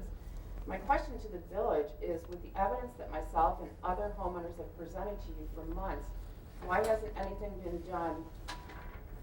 Why hasn't anything been done, and can we be assured that our village engineer or building inspector will be held accountable? Will the village require Vulcan to correct and rectify the problems? Once Vulcan has finished building, which will probably be in about a month and a half, they will be gone like the wind, never to be heard from again, and will have already changed their name again, which I actually believe they have already done. I've got 2 more sentences, thank you. What do we, as homeowners, do then? I ask that the village hold Vulcan accountable for all of these issues and make them correct them to the village's approval. It shouldn't be up to us as homeowners to fight this hard to get Vulcan to correct the issues when they're in clear violation of local ordinances. Thank you for your time. Thank you. And by the way, if they change your name twice now. Can we fix the mic? Can we just separate the mics? I'm getting a lot of, are you guys hearing feedback? No, but I can take the one over. I can do this. Is this one crazy? Yeah. We may be getting a little feedback, so I'm going to bring this mic over here. I think you've got that one. If you cannot hear, let us That know. mic, this mic is not amplified, that's Gary's mic. So this one leave and move this one, because we're getting feedback between the two mics.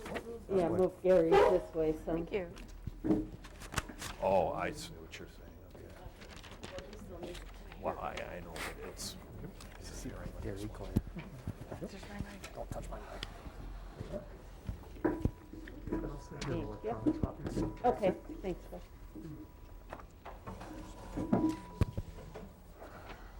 Hi, I'm Blake Sullenberger, resident at 711 Penn Cents Way. Really quick, a couple of notes and questions I would ask beside the written one. There was commentary from Jason Tuggle around, and comments from Jane around triggers. What triggers an enforcement?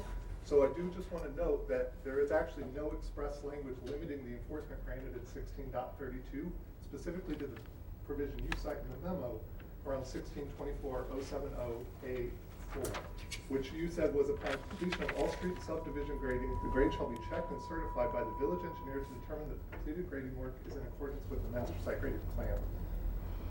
That's 1624, but nothing in 1632 expressly limits to that provision. And in fact, Title II says states that any powers conferred to the village shall be limited only by express language. There is no express language limiting timing. So that's, as we get into this, kind of where that kind of.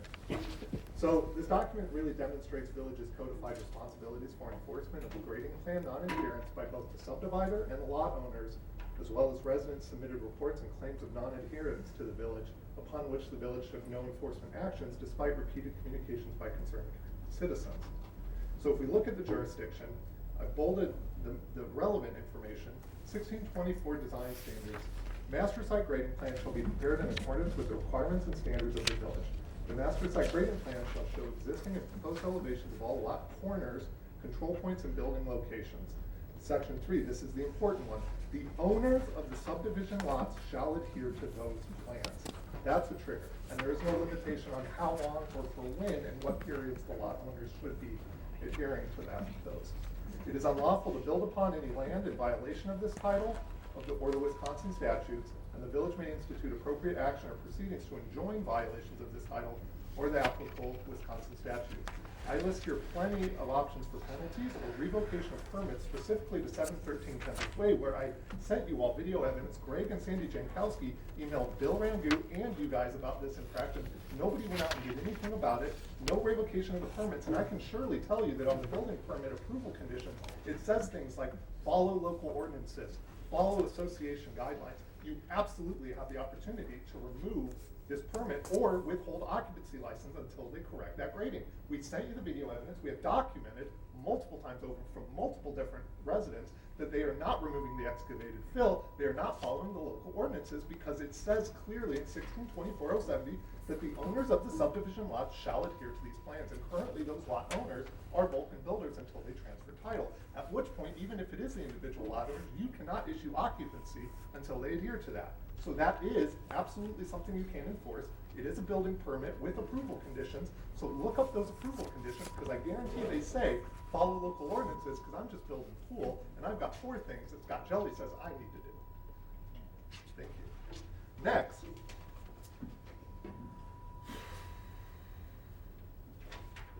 We go to timeline of communications. I just want to say this out loud. There have been about 12 different issues that we've stating going back to April 21. So over an 11-month period, we have emailed some consortium of Bill, Frank, Lisa, Jason Tuggle, and Lisa on 5/5. Scott Jelly even responded on 8/23 to an email to Scott Jelly Biller and Frank Fairbairn and Lisa Mullen that talked to Justin, project manager at Vulcan, on Friday. He is telling me that much of the extra soil will be hauled out for those next homes. I will follow up with this tomorrow. He never followed up. No soil was ever removed from the village or the vineyards, and the village has done nothing about this. And again, I go back to the enforcement mechanism you have, which is you have active building permits, and you have occupancy licenses which haven't been issued yet. You have approval conditions that you can't seek. So don't say, oh, we'll do something in the future about this. You have active building permits that you can withhold occupancy on. So let's not say, oh, we won't look in the past, we'll just wait till the future. This is the future, this is now. You have active building permits. We don't let the developer just walk away so it hands over to HOA so that we can assess all the homeowners, as Jason Tuggle said. He has it now. Issue it. Have somebody go out and assess and make sure stormwater maintenance is actually being adhered to while it's the developer who's not minding the store, rather than HOA people who are going to adopt that problem because the villager and the developer and the village are out to lunch. Next. Not to mention we've had to remove our. Hold on, I've got 5 minutes. A couple of non-compliance examples. I'd like to show on page 6, 713 grading and how it's highly elevated on both sides of my house on 711 and Sandy and Greg Jankowski's on 715. Especially notice on the second image between 711 and 713, not only is that my home, that is a drainage easement. So that's also something that needs to be addressed and remediated. My very last question, I promise I will yield the time, is does Scott Jelly even have a copy of the master site grading plan? When he goes and looks at lot corners and land elevations, as you said on 111, that's all they can look at. They can't look at how it drains into the other homes, but you can look at the lot corners and land elevations, and the only way you know to do that is with the master site grading plan. But when I requested it, the village didn't even have it. Police had to get it from the former engineer, so there's no way Scott Jelly has it. So he's signing off on these things without even having any clue what the lot corner land elevations are. So now that you have a copy, because you got it from your former engineer, you have building permits currently active and occupancy licenses withheld. Withhold them. It says follow local ordinances as approval condition. Scott Jelly's handwriting on these building permits. All right, thank you. Thank you.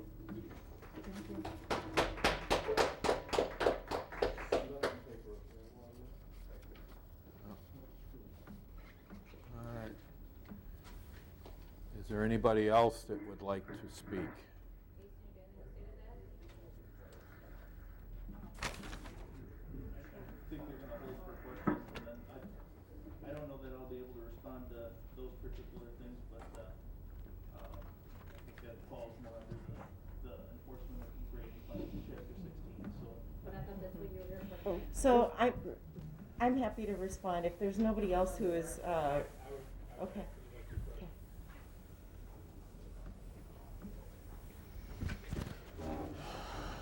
Well, I'm not here to pile on. I know that it would appear that I started a lot of this. I did not. I want to first offer an apology to the board, as well as my neighbor Frank. I was mistaken in my assumption that a stop work order was something that. Can he remove his back so we can hear him back here? If it would make me more comfortable not to wear a mask when I speak, 100% I will. But I just want to make sure I don't have like goodwill with them. I want to break any rules. So with y'all's Well, that permission- otherwise move the mic, because maybe you're getting reverb, but we can't hear. Nate, go ahead, remove your mask, we're all good with it. Thanks, love you, girl. So, I was mistaken in thinking that the stop work order was something that would actually have validity or go into effect. Obviously, as you point out, there's no work being done. The stop work order was done on us, you know. I also think it is true that a stop work order was brought up in the meeting, the original meeting that you had, where you did say a certified letter of your support would support a stop work order. So that's where that did come into play. And if I was mistaken, it's not in the village's powers to do that, so be it. The conversation where I brought that up was just reminding the board of the instructions from that meeting in my notes that I had. But beyond that, what I would like to touch upon, and I think we can all agree, is that there's an as-built in front of you, and there's also issues on at least our side of the development. He's confirmed that. I've confirmed that. I mean, he's acknowledged it and planning to address those. And my big concern is that there's areas where in the other part of the development where, and I've been told by multiple people this is not my business and I should stay out of it, but there's areas there where things just don't look right when you're looking at it. And when I talked to Mr. Tuggle a couple weeks ago, it's clear that the area hasn't been surveyed since 2016, I believe, which is before all of the development on the houses was done. And I think that that's something that would be a really easy fix.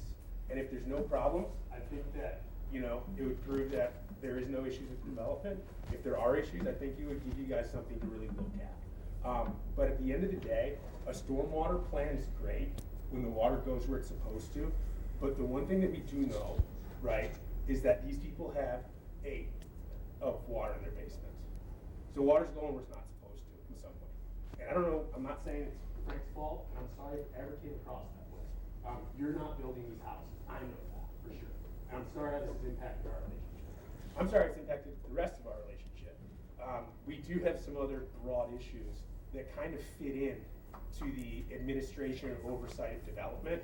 We've had them with our own development agreements with you guys, and you're seeing them again here. And that's a pattern that the village, I think it's pretty clear, and it's something you guys should look into. And so, you know, there's already been a lot of fireworks. I'm gonna save it for you guys tonight. And I hope you guys can look in your hearts and see where you do actually have some standing to make a difference and do right by not only people here and myself and Frank as a landowner in the village, but also all of you people. Because this is your community and you're gonna see all of these people. You know what I mean?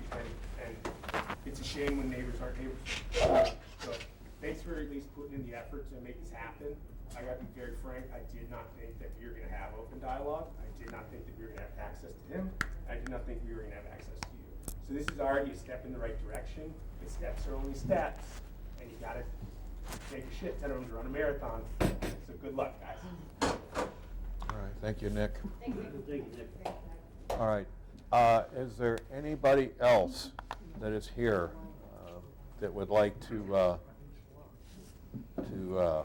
ask questions, present any information from the general public?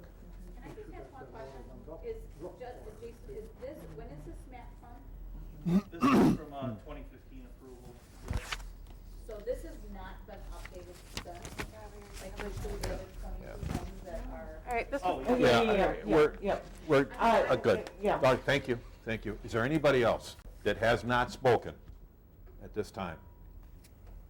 Okay, I'm going to close that portion of the public comments. Let's move on now to village staff response to these public comments. Yeah, you know, I would definitely respond to Blake and say I acknowledge that there is ordinance authority. If the village wanted to take it, we've acknowledged all along. There is master site grading plan authority in our ordinances. Historically, we haven't done that. It's a heavy lift, and a lot of villages and communities our size, we just don't have staff people on site or in-house to do that.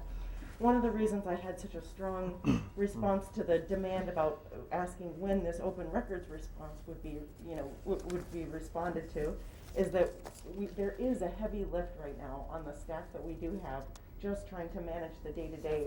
There's a lot of requests, and I don't mean to suggest that people shouldn't make open records requests. That's not at all what I'm suggesting, but just to say the staff that we do have, I think, is working really hard to try to address the issues as quickly as they can. And so we wanted to put this on the board agenda for a separate item for you to consider, if you would like a committee or a commission to kind of think about whether this is something we would like to pursue, and we would like a building inspector to take a heavier hand as part of the process. We just haven't done that historically. Definitely a fair consideration for you as policymakers to say, should we put more resources in? But as you can tell, that's not an approach that we've taken so far. So we just don't have that whole process of enforcement and with tons of things on the books that we just don't have a mechanism in place for. So I don't disagree that all of this authority exists. It's just that it would take a different approach, and we do have to think carefully about how we put resources in play if we want to bite that off, because it is a big chew. Okay. Go ahead. From my experience, Blake, for builders who've done, or municipalities who do the as-built with elevations, it's normally for larger municipalities who have the personnel and bandwidth to accomplish that. And we haven't been doing that, but that is something I would like to look into. I think there's a way where we can enforce this, but I would like to do our due diligence at the planning commission level, figure out how we can allocate this with the personnel that we have. And I do think there's a way we can, I'm not going to promise anything, but I think there's a way that we can at least look at the feasibility of enforcing this. And one way, as Jason brought up last week, was put it on the builder to do their as-builts with elevations, and we would have someone within our own staff just review it. And that's how the larger municipalities do it, but I think that's something we can look at the planning commission level. I don't want to jump into it right now because there's a lot going on. We're limited, but it's definitely a problem. And I think that's a good place to start at the planning commission. All right. I heard, Ted, did you have something to say? Yeah, I think that's a good idea for oversight, but I think we should bring up, if we're going to do it, we're going to bring a village engineer. We should bring MSA in here to make sure that those homes are sited to the right elevation, and the elevations on the corners are being met. Right. And then also take a look at the stormwater runoff of each of those buildings, because you can have a stormwater runoff, and it looks like to me on flat surfaces. Well, you better manage that properly, or you're going to have a mess. I've had a mess already. So. Can I ask, So, can I ask okay. Jane a That's all I want to say. question? Is grading or part of occupancy permits? So there is the building permit that we do Right. issue, but the grading isn't specifically set out there. There might Correct. be some, it's true, maybe Scott Jelly might say follow all village ordinances. The village always has enforcement discretion about what you enforce. Right, this is. Am I done? Am I getting cut off?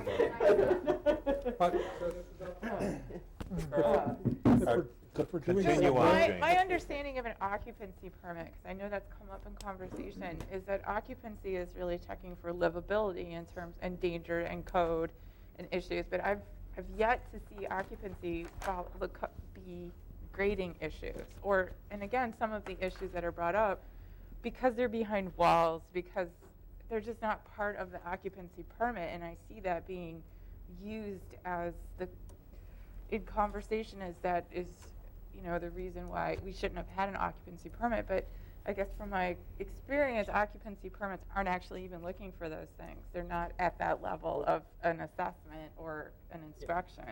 When a building inspector's doing the final occupancy inspection, they're looking, per the Wisconsin code, they're looking for grading away from the foundation. Okay. And it's a certain amount of inches or feet per 10 feet. And that's what they're looking at. They're not looking at adjacent property. Okay. So that's per Wisconsin code. Yeah. So your house could be making that grade, but its effect could be affecting the neighbor. Yes. Okay, but that would still be Exactly. And occupancy. that's consistent with my conversations with Scott Jelly about what he's looking at too. Okay, that makes sense. Thank you. I wanted to ask Andrea a question. How's the? I'm not trying to accuse you of anything. How's the grading on in your side yard? Is it graded away from your foundation? For us? Yeah. Or when On your property. when we built our house? Yeah. It goes down to the back. So the front, we have a slide down to the back, into the backyard. Okay. And the home next to us was the same as us, and now it's about like that. But is the grade, is it sloped away? The grading No, sloped away the house from? slopes- The house next door comes from the house and slopes into our yard. But I'm talking on your property. Is it sloped away? Yes, ours slopes Okay. away from our house Yeah. to about the lot line or somewhere in between there So how it's supposed to work is you're sloped away and their neighbor's sloped away and it forms a swale, it goes down. I'm assuming they're high enough where But that's not happening. it sounds as though you're meaning something kind of like this, Yes. where it's like this. Okay, I understand. Okay. Okay. All right. Another thing I wanted to bring up was the berms you guys are talking about. So during construction, it's okay for builders to leave fill on the lot. They're going to use that for backfill and topsoil for. They left them in our yards and put our trees in the middle of it. So they put Landscaping in the middle of it. So they took fill from another job site and put it on your property? No, they took all of the fill from each of our houses and put it in the middle of the backyard, not in the backyard, So- halfway through, and put our trees in the middle of it. Off the property? On the property. Okay. On the property. in Did the it show it middle on the of yard. plans? Put the berms in the middle with the trees. I got pictures of it. Okay. Okay. It wasn't elevated, pushed out, nothing. We actually spent last fall doing 3 of the yards because we all did it together and pushed all of our dirt to the back and leveled everything out and put the trees in the backyard where they belong. Okay. At our expense. And you can see they landscaped it. They put Okay. They put part of their like landscaping a lot on it. Okay. All right. All right. Okay. Getting back, trustees. Yeah, I just have one other question was, when we were mentioning the availability of records, are past meeting minutes available? And are past meeting minutes available?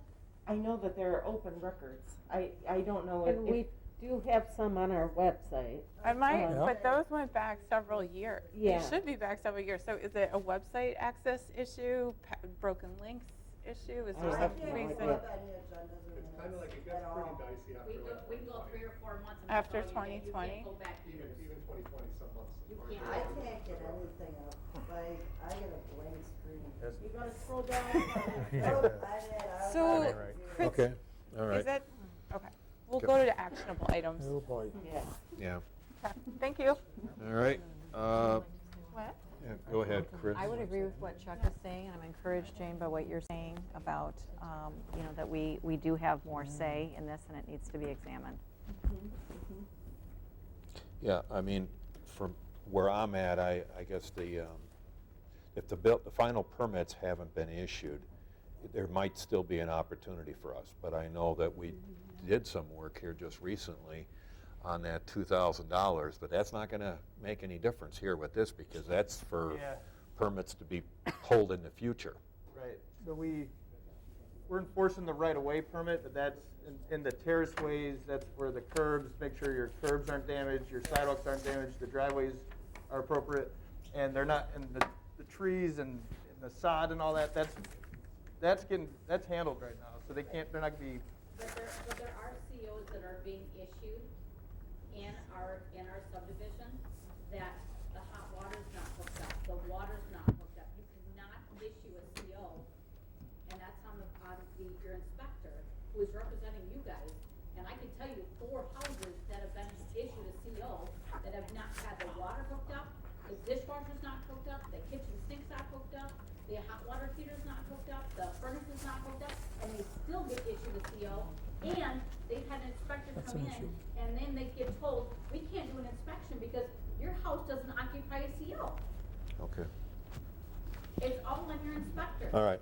Again, thank you. It's not just the drainage, it's your CO. It's getting that inspection. Back to the board here. We've listened to this evening. Well, Other comments? you know, if our building inspector isn't doing his job properly, I think we should bring him in and talk to him as a board. Yeah. Because there's certain things that the building inspector should do, and it sounds like to me he's not doing it. Well, I'd like to hear And- from him. And I'd like to say, I think the grades and stuff should be checked by MSA, and I think that those costs that bringing MSA in needs to be added to the building permit. So we make sure that these lots get done properly. But we're paying for it. Okay, all right. No, that's totally separate. This is where we come in now. We get to talk it over amongst ourselves. I'll ask that you just indulge us, please. All right. Any other No, I just, observations? if they're having recommendations? grading plans and stuff like that, there's a master grading plan, and our village engineer or MSA can come up and say, if it's wrong, they need to fix it. Okay. Can we have our inspector come in and just Yeah, we can review have sort of some of these MSA. issues and then we Say, talk? in fairness, we need we can't have hearsay that 4 homes have these things and those homeowners haven't contacted us. Lisa, can Yeah. you take your mask off? It's hard to hear. I can hear. She's I can hear, Okay. yeah. Yeah. I'm worried about the audience. Well, they'll deal with We it. need Oh, the yeah. information from the homeowners. It can't be, one person coming in saying 5 different homes have these issues. We need, Well, that's why I would like his response.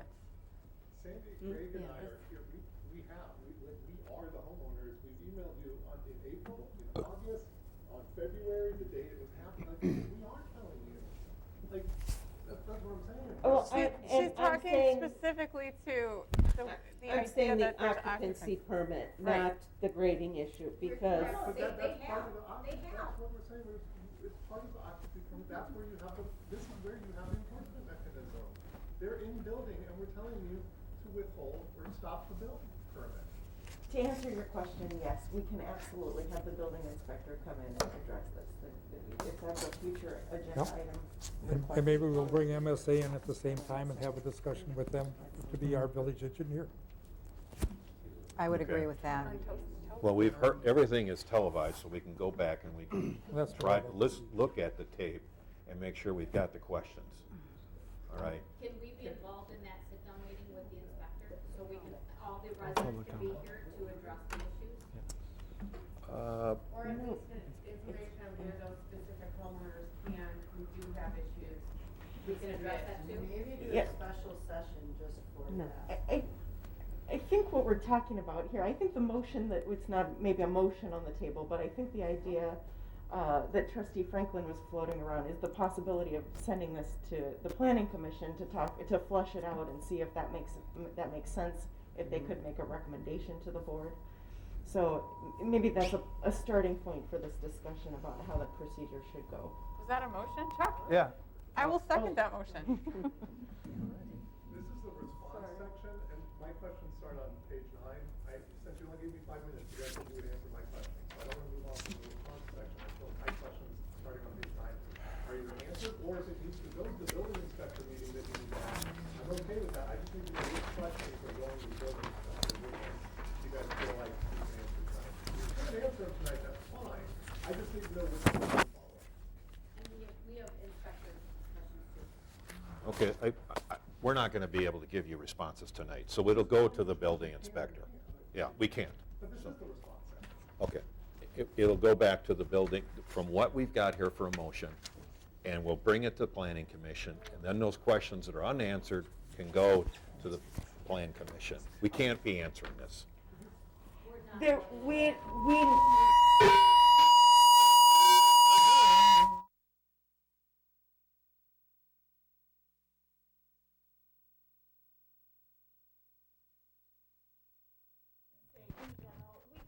have an expectation, and we were happy to have a question and answer for the things that we're able to address. What we can never have as a general expectation, first of all, questions coming just at random times, apart from the public comment session, but just there can't be an expectation that we as staff or as board members can just answer questions that come up on the fly from members of the public. That's just not a reasonable expectation to have.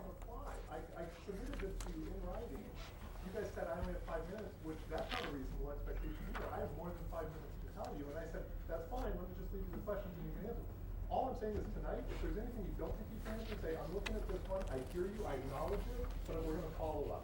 Okay, but where we need to establish expectations is just the amount of control that you think that members of the public should have over how the board meeting is run. The board gets to decide. The board gets to decide what is on the agenda and how much time they will spend on each of these topics. You can't come in and demand that we address specific topics. We will do our best. Enforce the ordinances, and you guys are going to planning. You know what? We have a building permit, like just. You can give your legal advice to the board. My legal advice is that they have enforcement discretion. Okay. All right, that's where it will go. I mean, I see a plan commission taking this up on any of the unanswered questions that Blake has. And Blake, if you can identify them, which ones you feel. Clarification, Mark, that is not what is going to Plan Commission, the questions. No. The questions are, how do we deal with this in our ordinances? Our ordinances are permissible, not mandatory. We have the flexibility. Do we want to take more responsibility? Do we want to ask, do we want to formally assign this to someone, whether it be a village engineer or the public works director when we have that all tied in a bow, or who else, the building inspector? Do we want to make these specific asks as part of the process? I think that's the question that could go to Planning Commission. Right, because the Planning Commission is going to make a recommendation to the board as procedure goes. Exactly. Which I seconded. Yeah. But these are all here now. I think I This, could. again, this is the process that we go through. For every item on this agenda, every item that's been here, every item that was here prior to this, every item that affects you, and every item that is outside of the vineyard, which is the entire village of Cambridge. This is the process. That's what Jane is trying to tell you. That's what we've all been politely trying to tell you. But I understand that, but we've done this. You month don't after understand month it because after you month. keep talking All right. over us. All right. Well, okay. and I will comment, in previous meetings, we asked to have questions presented to Jason before this meeting so that we could try to address them. We've never been told that. We just told that he was gonna be Okay, here. No, you were. All That right. was in the same phone call you were in. You have to stop talking over the board, or I'm going to advise the president to have you removed. That is not acceptable that you keep doing that. It's unacceptable. We did receive a number of questions that were forwarded to Jason before and Jane so that we could try to prepare some answers beforehand, so we could be prepared today. Okay, thank you. Chuck, do you want to reiterate your motion, please? Yeah, I think I can answer Blake's question on here.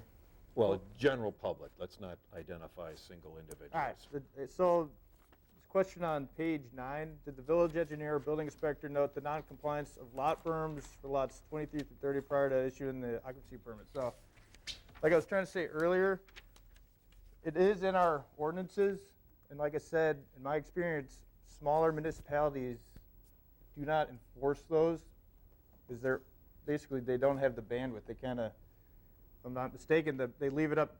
It's a civil issue. But what we're trying to do here is bring it to the Plan Commission and find a way that we can begin to do this.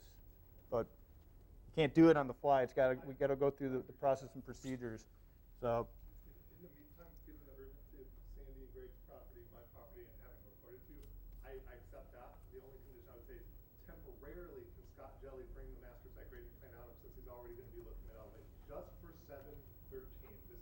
That's a temporary ask while we figure out a longer term plan, but in the meantime, Vulcan is being a bad actor. Okay. Yeah. So I just ask for a temporary consideration for certain properties that have been reported while we figure out a broader plan for the whole village, not just the vineyard. All right, getting back. And I'll be quiet the rest of the time. Okay. Thank you. Chuck? All right. Well, I'll make a motion that we forward this to the Planning Commission, that they take a look at the feasibility of enforcing lot grading, and yeah, that's it. Using an engineer. Well, that's what I'm saying. We can hash out the details, whether we force the builder to produce an as-built with elevations, and we could find someone, delegate this to an individual to review it before issuing occupancy. And we really need to look hard at it because we're short-staffed. We need to do this the right way and not just rush into it, and it's a mess. So Okay. we need to do this smartly. get to you. Who made a second on this one? Okay, and you're all right with? Okay, we've got discussion. Eric, you had your hand up? I lost it. Okay. I have a couple questions. Sure. So when's the next planning commission? March 1st. March 1st? Can we, Not, no, that would be No. Tuesday, March. March 7th? Right? I think that's the first. 14th. official- March 14th. 14th. Okay. I guess that is the day before village board. I was just going to say, can we just amend it and give you the power to decide whether or not to do this rather than a recommendation back to us, but it's only a day before. I mean, it's not going to change much whether it comes back to us or stays at you. Okay, that was my main question. Okay, any other questions? If Plan Commission doesn't have the authority, they'd have to make. But can we, but could we grant it to them from the village board now in this motion, is what I was asking. I don't know if I want to do that. Yeah, I don't know.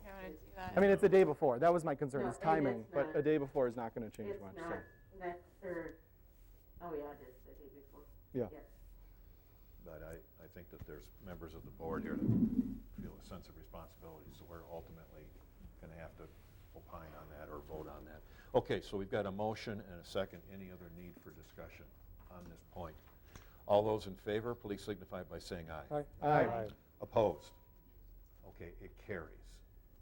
Now, I'd like to go into the idea of having Mr. Jelly, our building inspector.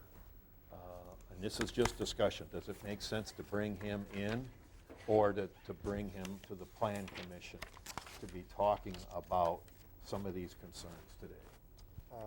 Here. Plan Yes. Commission does not have authority to do that. All right. The village board, he's a village board employee. Right. So Plan Commission, what are we going to tell him? Okay. All right. I think we should bring them in, Mark, under closed, and put them in closed session. Well, I, I think sometimes then we can let the public know what we've, or What do does you think? personnel take a look at it? I would only advise that if we're meeting one of those triggers, which would be performance review. If that's the concern is his performance, then there would be a reason to. Well, meet that, in from closed what I'm session. hearing, it is a But- performance But thing. it's, I think the motion that's being considered has to do with just the scope of what we've asked him to do in the past, not so much that we've asked him to do something that he's fallen short on. Yeah, I would agree. This is not a performance evaluation of Mr. Jelly. It is an explanation of what he has done, when it was done, and, conformity with the building code. Correct? Because some of the things mentioned out there, he should have caught. He might also give us an explanation as to That's right. why. I agree. Yes. So, Agreed. because I don't like closed session meetings. I think that people should be All right, allowed that's fine. to listen in. We can be very, we're not going to be taking shots at the guy and, going through that. No, I just want to know. Okay. So So having him come the next time. yeah, if somebody wants to make a motion to, I'll make a motion to have Scott Jelly at the next meeting. I'll second. You bet. okay. All right, further discussion? Why are we getting this feedback? Okay. Just fix it. And that's where I mentioned if there are specific cases, not with the grading, but with hot water heaters or furnaces or that weren't hooked up, that's the information we need before from the homeowner. Where would they send that information to? To me. Oh, I've already got it in the vineyards, I'm already sending it to them. Okay. And specific dates that their occupancy turns, or would you be able to just pull it by their address? If they can give it to me, that would be great. Thank you. But we need the information from the homeowners Is, to look at. okay, we've got a motion and a second, but let's think about this for a moment. Are we going to have the residents, is there going to be enough time for them to submit their questions and then for Scott to be able to review it and then see with his notes and the statutes? In 2 weeks. In yeah. 2 weeks? Yeah. We can do all this in 2 weeks? I would hope so. You better. It's reasonable. Well, that might be for the resident concerns for a week, but then Scott is only going to have 1 week to be able to go through it. Well, and he did all those occupancy permits, so he'll be able to. Okay. And I think with the agenda item, we should plan to say a cutoff date of when those are submitted to us, just because of, to that point. I don't want to have one submitted the morning of or day before and have it be expected to be resolved when Scott has not had a chance, even we may not have had a chance to And I review will it, so. say, we do have a lot on the next village board agenda, so Mhm. if we wanted to give more time, we could do it at the second meeting in March. Second meeting in March. How do we feel about that, or do we want to? Well, I guess we'll just see how it goes. Yeah. Well, What do you mean, see how it goes? Do it This on first next. meeting. Yep. And then if there needs to be follow-up, we'll Yeah, see so how it it goes. should be, he should come to this first But at least this plan first to meeting. start Get the ball rolling. start talking about our procedures in the future. what do you think, Lisa? You gonna be able to work with him on this? Because if we get the input from the residents, we're only gonna have a week. Well, let's set let's set tonight the deadline for submitting questions so that it is public. Well, we can't Is it- set tonight, I mean. No, the residents want to send questions Yes. to the inspector. By what date should the residents have their questions in? Friday. Friday. Yeah, happy, we'll do it. Friday. We'll do it this Friday. Okay. Anything after Friday may be sent to another meeting time. 11:59 p.m. And these are, remember, this is building occupancy, not grading. We've already addressed the grading. We understand. Yep. The grading is being handled by the Plan Commission. Yep, this is building occupancy. So. Okay, so do you want to amend the motion? Sure.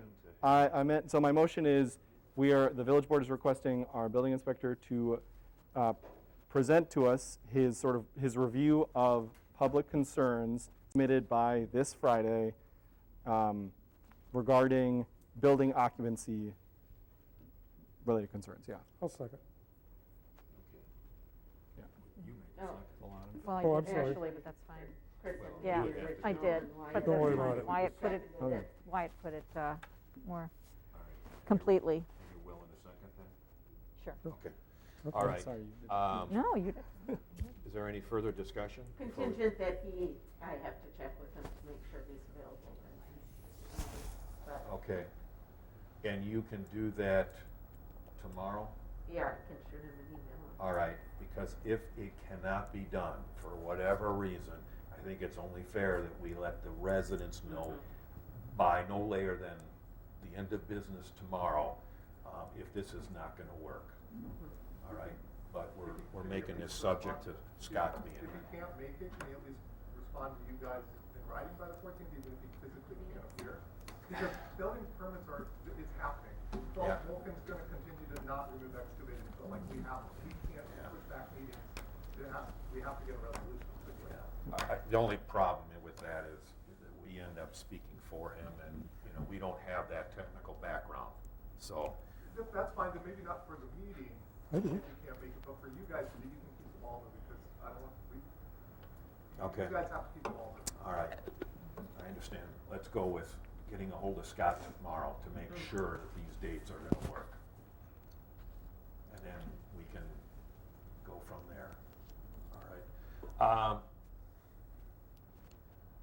So Wyatt, do you wanna, I hate to do this with you. Oh, God. We don't need to. Okay, cool, thank you. You're okay with it? All right. Everybody understands what the motion is? All right, all those in favor, please signify by saying aye. Aye. Aye. Opposed? Okay, so that takes care of the building inspector. Is there anything else in here that we need to act upon this evening? Go ahead, Wyatt. I was going to say, I had one more. So this is on the final point that Nick made about the surveying of the subdivision, sort of to the point of, on the western front, we have concerns that have been reported and are being reviewed. On the eastern side, we have concerns from the village. We haven't yet sort of, it sounds like it's still, it's being built right now. So I think the question I would ask is, should we as the village, or I don't know if this is us or where this would come from, do a survey of the subdivision, and as part of that, potentially consider pursuing a stop work order per Section 16 for the time being. I think Blake made some points about the fact that there isn't necessarily a stipulation. I know you suggested maybe not, but I think could we, for a temporary time, to sort of give us more time to work through some of these things, whatever the sort of these points. I mean, we've made up a couple points here. I know the residents have said Vulcan conceivably could be done in the next month and a half, which could be faster than we can work through some of this if things take longer. Can we put a pause on things to continue to like work through this? Just sort of. I think, Go ahead. One concern, Yeah. I mean, certainly, you can, as a, Yep. you make the policy decision. One Yep. concern would be that we have a process that's in place that Mhm. applies to one builder and doesn't apply Yep. uniformly. That's always a concern, and Yep. especially where we're interfering Mhm. with private contracts. Yep. It's a huge risk. Completely understand. To the village. Yep. But of course, you can do. Yeah, no, and that's why we're here. It's a policy Yep. decision that you could make, but I would raise that flag about. Well, and I think treating people differently. on the treating differently, I think the difference is, I mean, we have other builders coming soon. We're presumably putting in a lot of these, the right-of-way, the now potentially reviewing the grading plans. We have a builder who just came at our last village board meeting. Presumably, any of these things we put in place will be applied to them and any future buildings that are happening. As far as I'm aware, Vulcan is the only other builder happening in the village right now at sort of at the scale. We will have another coming, and I wouldn't treat them any differently than what we plan to do with Vulcan. We're just asking, can we stop for the time being to give us the time we need to catch up, essentially? But I know that that's sort of a, I get your point, but I'm just trying to think, just talk through this, essentially. isn't the developer a little responsible for some of this stuff? He's the one that let the contract go to Vulcan, and the developer has some responsibility. He's the one that set the grades initially and stuff like that, so he's got some oversight before it goes to the final inspections. Right, I mean, that's the issue. We don't have a policy right now in Right. place where the building inspector, where there's that expectation. That Well, the and- that could be flushed out if we wanted to do that. We could, I think we should. we could start with this one. I mean, that's what we would need to do, is set that expectation somewhere, because we don't have that. Mhm. It's kind of like what we did for the grading permit. We always had the grading permit in the village right of way. We always had the authority on the books. We just had only ever implemented it in a very narrow way, just to streets. And so we looked at that and said, oh, we need a process, a transparent process that everybody knows, oh, we are now enforcing this, and here are the standards, and here's the bond, and all of those things. So that, I mean, that, we can do that. We should fill in those blanks before we launch. What are the standards that we're gonna apply? How broadly do we wanna enforce this, or how narrowly of expectation do we want to set for our building inspector? Jane, can I just ask,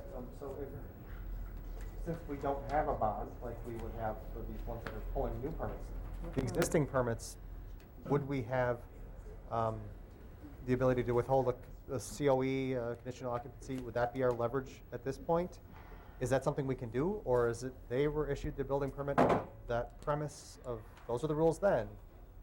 Yeah, I mean, that's the key here. I think that if we've already gotten the permit out the door, I don't think that withholding the permit is still an available remedy. It might have to be a stop work order. I mean, we can look at the available remedies, but we'll have to make sure that the remedy fits. It's not something where the train has already left the station and we've issued a permit that we now have to. Well, we could issue the permit, but they still have some responsibility of building it according to the elevations that were set initially, like I was looking at tonight. Some of those elevations, it's almost flat, okay? And that's the way it should stay. But if we issued the permit without those terms articulated and without the All right, expectation that's that fine. we were gonna go there, Okay. we just wanna make sure, make sure we're not baiting and switching anybody on what the expectations Right. were. As a follow-up question, do we know, did we issue all the building permits already for all the remaining lots in the vineyards? You don't need to answer this off the top of your head. I'm not. It was more of just like a thought as I'm thinking through this. Is that to Eric's point? If we have not issued all of them yet, can we apply sort of a interim / what we've already done so far to them, any remaining, and use sort of that as our leverage, these final.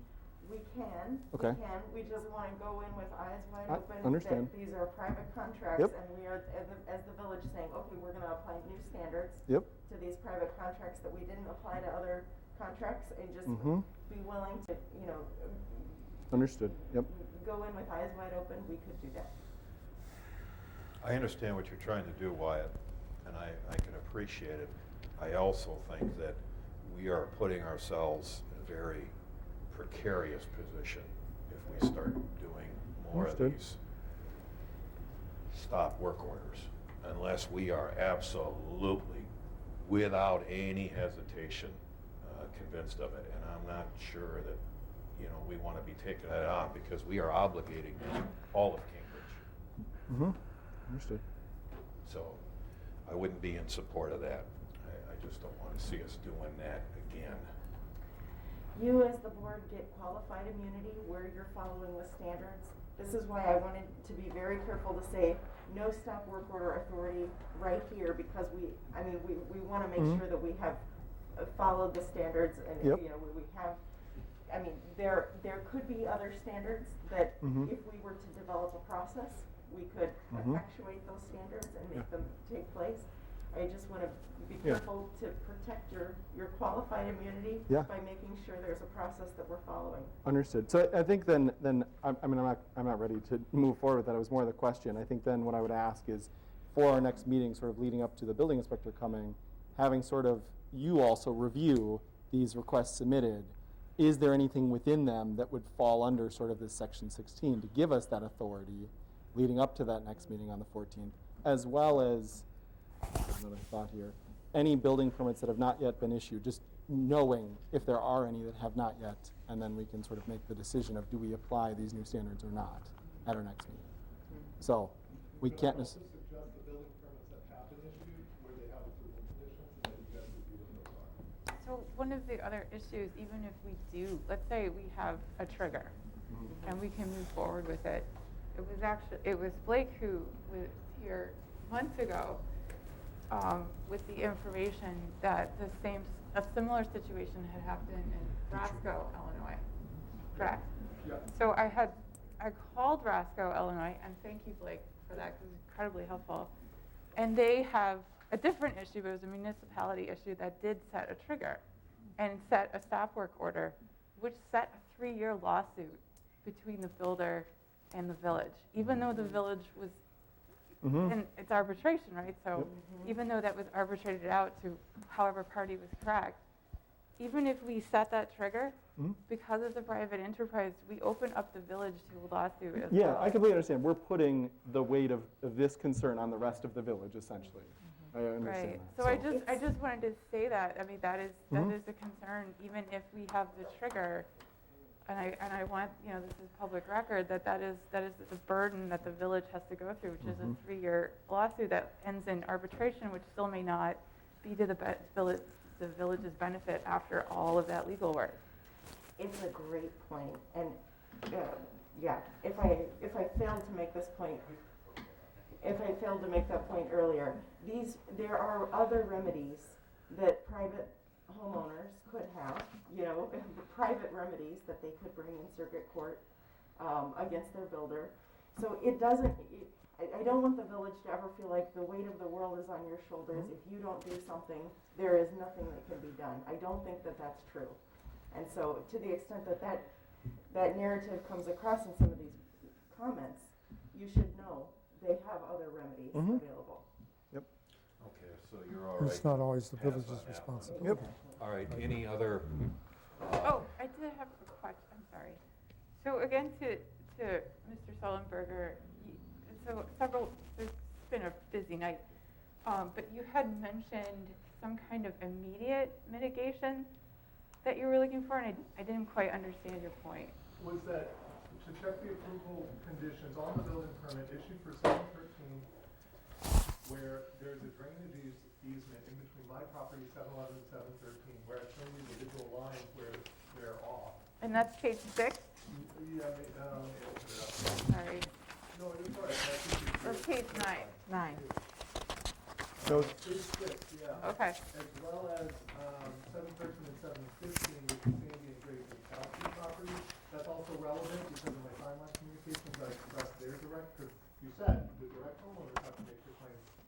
I'm not speaking on behalf of Scott and Greg. They have the same issue I do with that specific property. So the immediate thing I'm asking for is look at the approval conditions, because I'm sure the exact words of refer to local ordinances is in the approval conditions, and this is a local ordinance. But I think to Jane's point, we have not enforced that, so therefore, again, if we were to suddenly enforce it, we are now taking special treatment be- against yeah, them. that's right. It's not a stop work order, I'm just talking about an occupancy license. You can't, that's, The precedent here is that. No, but I mean applying any penalty, essentially. We have not done this to anyone else, so if there's any other We just haven't place. created that expectation. Yeah, yep. Yeah. You haven't done it to anybody else because no other subdivision has reported 2 basements flooded. We have a Yeah. pattern established in the vineyards where people are reporting drainage issues, and now you have to look at this. Okay, all right. So is there Defensible any, position. Do you feel like you want I don't know. I want to try to address something in the immediate if it can be addressed, but but I'm not sure what that is. to, all right. Or if there is, I don't know. Well, if they start with Scott Jelly coming in, at least. And then getting some we've answers got the there. planning commission. Okay, Okay. anything else from other trustees? All right, so we have the two go forward strategy, or the things that we want to do. All right, plan commission, and we want to have Scott Jelly. All right, I will just, I'm going to close this off at this time. We are listening to you. We are doing the absolute best that we can. Chuck is right. Some of us, this is not our normal thing, but we are sympathetic. But we also have to follow the rules. And we don't want to get ourselves into a mess where we are unnecessarily exposing or laying at risk valuable village resources. So we will continue on. Please believe us. And Nick, I appreciate your comments earlier that we are willing to have these meetings and air these issues. And we're not afraid of that. We just, there's a limit as far as how much we can do, because this is not just our full-time occupation, but we are understanding and sympathetic. We'll be bringing it back with the 2 recommendations. All right? Okay, thank you. I'm going to move on. A fire commission update. The only thing I want to say there is we had our meeting. It's in the paper. You got a $100,000 home. The referendum, I believe they came out with that. It was $60 per 100,000. So if you've got a $250,000 home, your taxes will go up by $150 for the fire and EMS station. And yeah. Okay, Eric. And that was, I think we already have that. So I'm going to move on to item number 9A. By the way, Jason, thank you. Yes, absolutely. Okay. Yeah. Thank you. One thing, just because I would love to hear back from you on the as-built certification, Yep. sort of as you review it and sort of the future. So maybe just for a future agenda item as part of this ongoing, we make sure we just Can get have updates communication this week. and whatnot. So I think- Absolutely, yeah. Thank you. Keep Lisa and Jane up to date with, Great. What's going on with the revision reviews and that kind of thing. Awesome. All right. Thank you. Okay. Appreciate you bet. staying late this evening. No problem. Okay. Thanks, All Jason. right. Thank you. Okay. You have a question, Mark? I think he's behind you. Oh, Chris. President, for the referendum, for how many years is that increase for? oh, Jesus. Just for some clarification. I thought that was, isn't that So you 2010? Probably a 20 20-year bond. So 20 years? Yep. Yep. Thank you. You're welcome. Any other questions? Just to the point of Becky, I think it was, who mentioned the EMS grant. And just something as we're getting this info in from her, I'd love for you to take that back to the fire commission the next meeting to discuss this. Is there any opportunity to apply some of this towards whatever? That's a great idea. They should do that. Yeah, Mark should do that. eligible for. I just don't know what we're gonna do with it. I mean, I guess it's a commission, right? Like, we can't Yeah. choose on our own to apply You're for this exactly grant, I'm right. assuming. The commission would. So, I'd love to I'm- see it, but I'm being sincere. Yeah. Very tired, but And- No, I'm I being understand. sincere. I think that's a great idea. You have to make sure, she said EMS, she didn't say fire and EMS. So Yeah. you got to make sure that That's true. it's what portion that we can actually apply for. Yeah. Okay. And if it's commissions or Yeah. what the. Right. She said she would That'd be a give us big the help. details. All right. Yeah. I can Okay. find it too. Could you? Oh, Please? yeah. All right. Going to 9A? Thank you. You get it to me, and then I can ask the EMS side of things. All right. Awesome. I'm willing to do that, and then I'll report back to you. Okay. Make your recommendations. All right, thank you. Discussion, new business, 9A. Possible action regarding the proposed easement at well number 2, water and sewer. Lisa or Ted? I can say. I can give a brief update, and then Jane has some input on that. We were approached by a utility company putting in underground lines. They have asked for an easement along our well property on Madison Street to be able to put underground there. Water and sewer discussed it. We did share proposed easement language with Stafford Rosenbaum. They've taken a look at it. We have an associate in our office who specializes in this, and so she provided comments.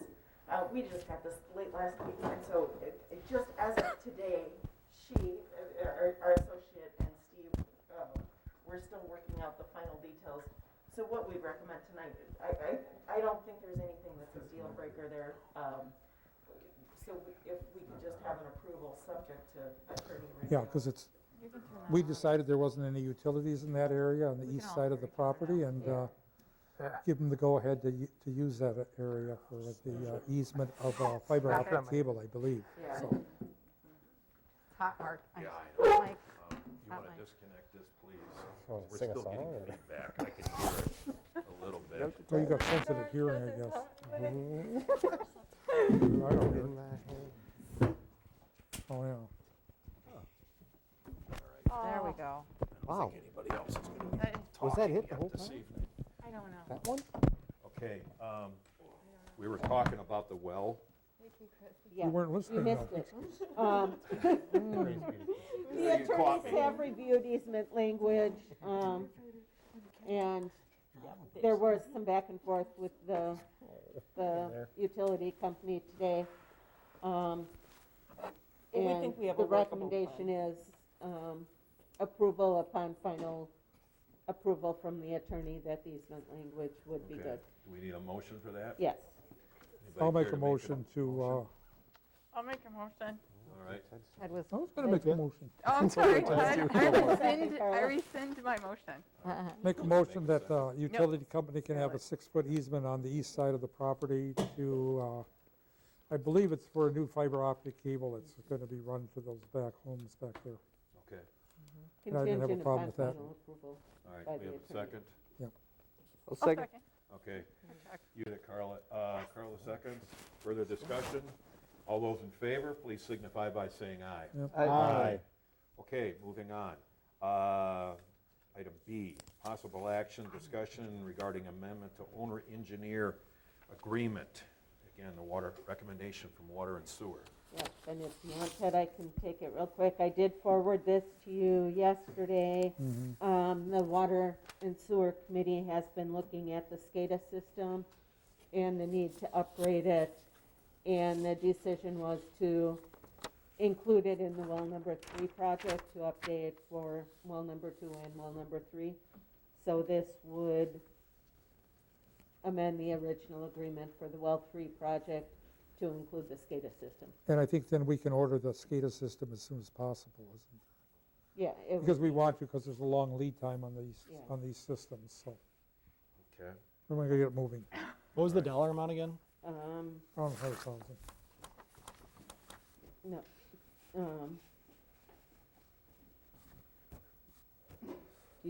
So this would be for the design, and the bidding is 7,500. That would be added to the. The cost approximate? for the SCADA will be additional, but this gives Right. MSA the authority To go ahead and start working on that. Okay. Not the entire cost of get the it out for SCADA, bid but and stuff like that. to be able to do the legwork and get it started. All right, we have a motion? Ted? Motion. Let's see. Okay, I'll make a motion to approve an amendment to the owner-engineer agreement for the SCADA system. I will We- second that. Okay, discussion. Eric, you look like you had a question. No. Okay. No, no. Any questions? All those in favor? It's money, right? We need a roll call. Money? Yeah, good, Yeah. good job. It's a Roll recommendation. call. Galler. Yes. Schaefer Weiss. Yes. Rose. Yes. Kumbir. Yes. Franklin. Yes. Whitmer. Yes. And McNally. I'm going to go along with it. Okay, item number 9C, discussion possible action regarding proposed address change for 110 West North Street. That is me. I received a phone call from the Fort Atkinson Post Office regarding 110 West North Street. They were requesting, or the owner of that property was requesting to have 4 delivery points assigned to that location.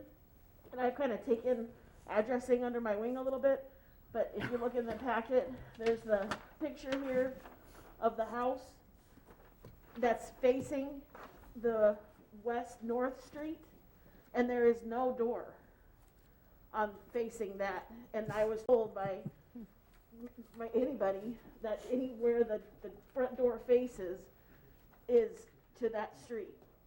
So, yes, it's named Olson Way, just listening to Becky earlier. Yeah, I wasn't aware that it's Don't not. leave, Becky. Stick around for a second. Stick around for a second. Okay. So I wasn't aware that Olson Street didn't exist, but Olson I Way. would suggest, what was it? Olson Way. Olson Way, sorry. So I'm gonna work on that, but I was like working with the post office. So what I propose is changing this address from the 110 West North to 201 Olson Way with suites 1 through 4. And then the owner of that property wasn't very happy with me about it, but I said I'd prefer to have, if a 911 call comes in, we have 2 new deputies that aren't familiar, like Chad was and how John was, but this would be a better I think fit. it's better for the male people too. Yeah. Mhm. Is And then this the part fourth, of your request from earlier? Yeah. she's on Okay, the, so- she's Just okay. down. clarifying the Olson Way. Yeah, she's down a little farther. She was my next. We would be the next one, but we need suite numbers added as well. Yeah, so I would be like, maybe they would be 205. But you're not Olson the Way. protester. You're not the homeowner. No, No. that would So- be Amy. Oh, well, I didn't need her name, but. Like I said, for the last 80 years, it's been 110 North Street. Okay. So what was the, And so this- when you had pushback from the homeowner, what was that just out of? Because she said that it was gonna cost attorney fees and to change the tenant agreements or change the leases. But then when I talked to this gentleman at the Fort Atkinson Police or Post Office, he said, I don't know what it is, but there's like a back way they go in and change the addresses, so it's really easy for the homeowners or for the tenants and the homeowner. It gets changed automatically. So yes, maybe like they'll have to revise a And lease agreement. As a little background, it's the old Cambridge Clinic where we did give them, Sure. they came in for conditional use to Presumably make that it lease into would need to be apartments. updated yearly anyway. What was that? Well, that lease would need to be updated. It's Exactly. not like their lease is void because the post office and the EMS need to get to their address. And then the following year, they would have to update the lease agreement anyhow, unless they're running a 5-year apartment lease. Their driveways are in connection with ours as well. Well, one question, should we change it now or should we wait? Because they're gonna have to change it twice essentially, because we're gonna change it to Olson Way and then we're gonna change it from Olson Way to whatever it actually is. No, So- it is Olson Way. It used to be River Street, and Oh, so Olson Way is the correct one. I apologize, Okay, because- that's what I was confused about. All yeah, right. Olson Way is the new one. We have worked with the post office, and I thought this was all taken care of, Well, but, I've got a good contact um, at Fort yeah. Atkinson. Okay, then that's fine, yep, okay. Thank you. So I just want to add, so since I live next door to this, I'm at 102 West North. If you go across the street, it's 102 East North. Yeah. And you go down, 110 East North is down the block, Yeah. 3 or 4 houses down, closer towards your house. Right. So it skips over my house, 4 houses to get to 110 West North, which I makes. have a whole bunch of mail for those people. Yeah, I do too. I get all the time. All right, let's not take on the postal. No, I'm just saying, this change would actually make sense because the number would actually go in order. Oh, and Now- Erica was changing yours too. Fine. I don't like being a west north because there's an east north. My stuff goes to that house. All right, how do we feel about this? Somebody want to make a motion? I will make a motion to change the address to 201. 201 Olson Olson Way. With suites. With the And suites. 1 through 4. And that is contingent upon it actually being changed at the post office. Yes. um, Street name Street name. from River. Along with, The issue too, though, is Google. Google, like, this is the picture I got from Google, that they're the ones that are hard. You gotta constantly go in there and tell them, change it, change it, change it. So I actually have my Google Maps set up to 209 Olson Way, and because 209 Olson Way isn't an address here, they send you to Australia. There you go. Good day. I'll address that tomorrow. All right, so we got a motion? I'll second. All right. Any further discussion? All right, all those in favor, please signify by saying Aye. aye. Aye. Aye. Opposed? I got a question for you, Chrissy. When I look at this photo, I see a small animal underneath It was you walking your dog. Oh, It was trying to be a dog, but it turned out to be a cat. I But then I it saw can't be a that. cat, and- because of Bird City, cats can't be outside. The cat. Yes, Right. we Cats don't meow like the village. cats, Oh. so, okay. I want to go home. All right, but it could be a dog. All right, little levity here. Okay, let's move on to item number 9D, discussion possible action regarding our mapping system. Okay, that's also me. MSA came and presented a mapping system to the public works staff recently. It is an absolute need. It's a cloud-based system that can be accessed by anyone. It would greatly aid in the maintenance of our entire infrastructure, from valves, hydrants, locating curb stops, the water and sewer mains, streets, and then also inventory pruning, or tree inventory and pruning. And this actually will bring the village into the current century. The cost to set up is between, and there is a professional service agreement that came from Joe, that, and I kind of guesstimated, but it was about 10,000 to 15,000. The cost is within the budget because we would split it between we would split it between streets, parks, water, sewer, and storm sewer. So that would be about 3,000 per department. The cost, of course, is high up front, for training, of course, and the system, but going forward, is whoever's gonna be the, like, admin of it, they're the ones that can add the layers, they can add the trees, they can add the things, and so the cost will be less over time, because MSA won't be adding that stuff, it'll be staff. So, You'd be the admin? Mark, not me. about 10 years ago, I think we started to get the stuff mapped out, but I don't think it was wasn't complete. And what we're looking for in water is, where are those valves and stuff like that around the village?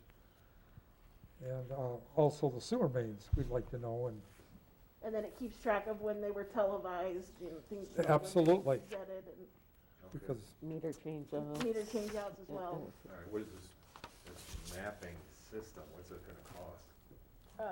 Well, Well, the quote here is the lump sum for the work under phases 1 through 3 is 12,000. And then it says under 4, not to exceed what does it say? Yeah, not to exceed 3,000, so about 15,000. but not all in the same year, What was right? that? It's not 2022 and 2023, right? No, but he had a. Oh, I'm sorry. What you really reading? He's saying here, like, there's a summary on page 6, at the bottom part, it says summary of recommended budget for ongoing support and maintenance. So the year 2023 would be the 15, and then then the next year would be 8,000, and then beyond would be like 5,500. But the more that staff is trained on it and less MSAs out of it, the costs will go down. So is it hosted, is it an MSA system or hosted by them, or believe how is it? I'm putting my technical hat on, so now I know, I'm gonna ask lots of, I'm gonna try to avoid asking a lot of cloud questions, because I deal with this stuff every day. It's an ESRI program, so ESRI is the Oh, yeah. the standard company that, actually, my buddy works for them. Yeah. He's one of the developers. So it's an ESRI program that MSA is using, their ArcGIS. So is it like a public cloud, or would we host our own servers and then? It's on their cloud, not public per se. Well, yeah, so it's not a Google or an AWS, but it's their own system that they're hosting, and then we just connect to it. Okay, that's what I was curious. So I was curious where the maintenance costs. Because they can come add in, the layers and do whatever they Yep. want with it. Okay. All right, anybody care to make a motion on this? After those $12,000 costs, I understand there's administration time put into this. Are there monthly costs for the server space or the cloud, or is believe there that's ongoing included in payments this. that need to be Yeah, made it's to ensure that the included. map is There is, hosted? it does say ongoing support and maintenance, a bank of 20 hours for ongoing support. Total cost could be from 0 to 3,000. So depending if somebody needs to call, and say, hey, I messed up a layer, then that's what they'll charge us. That, yeah, I got that. I guess what I'm questioning is I didn't see in the, I've yet to see a cloud-based system where I don't have to pay a monthly fee to maintain that system on their cloud. Okay. Whether that's a website, a database, inventory system, all of those things have required me to pay a monthly fee. So I do believe in that summary of the budget for ongoing support and maintenance, it says beyond 5,500. I will clarify with Joe though. Yeah, So that might be the cost going forward every year. Okay, that But makes I'll sense. double check because I'm not positive. That was my thought too. I'm Because assuming I that's what want to the be on that 500. server. Yes, that's part of the cost there, I believe. Yeah. I'll double check with Joe Dion about that. I mean, I'm sure, I'm thinking Joe's baked that into the proposal when he brings dollar amounts.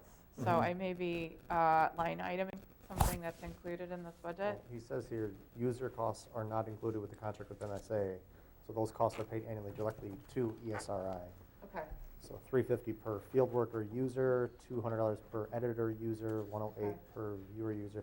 It just doesn't specify how often that is paid. So those are your fees to create your It's administrative tiers. paid annually. There you go. Yeah. So annually, $350 per field worker, $200 per editor user, $108 per viewer user. Right. So those are all the tiers of usage. Yeah. But that doesn't include a monthly. He might have already calculated. Mark, some of should that I with make the a motion now? 5,500. Maybe? Sorry? He might have already calculated that 55. We're- in the we're going 5,500, into the those whole numbers with the discussion 7 of here. us. And then there's, Oh, Let's stop here for sorry. a second. Does anybody want to make a motion? Yeah. Okay. All right, thank you. Ted's made the motion. Is there a second? I'm going to make a motion to approve the map maintenance system from MSA. Okay. To have them go ahead and start All right. working on it, so we can figure out where our fixes and stuff are. I will second that. All right. Now, is there further discussion necessary? No. I already did it. Okay. so good. All right. Roll call, please. Trustee Schaefer Weiss, Yes. Rose, Yes. Kumbir, Yes. Franklin, Yes. Whitwer, Yes? Galler, Yes. McNally. Yes. Okay. Moving on, there is nothing under correspondence. Upcoming meetings, 24th is economic development. That was canceled. Okay, that's right, I saw that. I didn't make the notes. Good. Licensing, March 8th. We got a village board meeting on March 8th. Promises to be another good one. March 9th, library board. They're all good ones. 14th is plan commission. March 15th is water and sewer. And March 22nd is village board. Personnel to be determined. I will probably have something here soon for that I'm group as well. finishing up on job descriptions, so I will get those to you as soon as I finish those. I had sent Chris a couple emails asking if he was interested in an exit interview. So I don't know if you're available for an exit interview, Chris, or? I spoke to the committee members about that already. Okay. Can I make a request to, if possible, now I'm not on personnel, but I'm just going to ask, if the claims that were brought up earlier about the truck driving on the, could that be brought up at personnel? If that- Absolutely. There's a couple Absolutely. different issues that Okay. we could be discussing at For sure. personnel. Just so committee. that Telephone the is cameras stuck in a hear cell us phone saying driving that. a truck. Okay. And the goal is to have a personnel meeting before the March 8th village board meeting. Okay. Are we an agenda item questioning yet? Well, we're going Oh, on sorry. to future agenda items. Now we are. Oh, I'm sorry. I can wait till the end. That's, we got through all the other stuff on upcoming meetings. Okay, questions, referral to staff or future agenda items? I want to follow up on the records available because my understanding is that we were getting a new village website and a new server, and that was a lot of the issues in terms of access to public records is going to be fixed with this updated website. I have not gotten to the new website yet. I do have 2 quotes from 2 companies, but I haven't gotten to to reviewing them and bringing a recommendation to the board. Yeah, and that I understand. I guess as you review them, keep in mind that part of our current issue with our current website is that our links are a broken mess, which leads to a whole host of issues in terms of accessibility. Yeah. Do you have a question, Becky? Chrissy's been working on that, but I was wondering if you got those bids from people locally in Cambridge, because I know there's a lot of businesses in town that build websites. So I'm wondering if you could maybe get them to like pro bono, maybe, or give you guys a deal so it doesn't cost so much. They could submit. I mean, our current website is public, if you can find it. Oh yeah, no, I tried to. So they're I try to print off all the minutes. Yeah, I know. can't pull They're any more of the than numbers welcome up. to submit a bid. I guess publicly we're taking bids right now. Okay. And one of the issues is the access to the records. And I'm sure if you've navigated that website, there's SEO problems. There's a whole host of problems. That was a website. So. Yeah, thanks. But so I would recommend reaching out. One of the these 2 bids is that they do build websites specific for municipalities. So the framework is there. The other part of that is because our administrators have to update those minutes, the accessibility for them to do that on their end has to be there. So we can't keep going back and doing these monthly payments because our website issues, in order to be on point with the website, is that they have to be made and accessed. So the municipal version of it is supposed to be very user-friendly so that our administrative persons who are updating it aren't stuck in WordPress trying to figure out. Are you aware if that's like what Paul Peterson, the kind of website he does? I'm not aware. I'm not aware. All right, well, I'll check in with him and. Yeah, know but what yeah, he if does. he has a bid and a proposal, then absolutely we'll look at it. Cool. Again, this is a future agenda item. Sort of? Yeah. I mean, it's just that it came We can't do much up. about it tonight. Yeah, I guess. It's been there, so we have to put it out there, but we can do that. I guess that was all the putting out I needed. Okay. All right. and we could go out for an official, a future agenda item, RFP for new websites, instead of doing it piecemeal. Yeah, Okay. sure. All right, so others include personnel, liquor license, and tree ordinances. These are future agenda items. Okay. You want the next agenda item? Does there anybody else have any? No.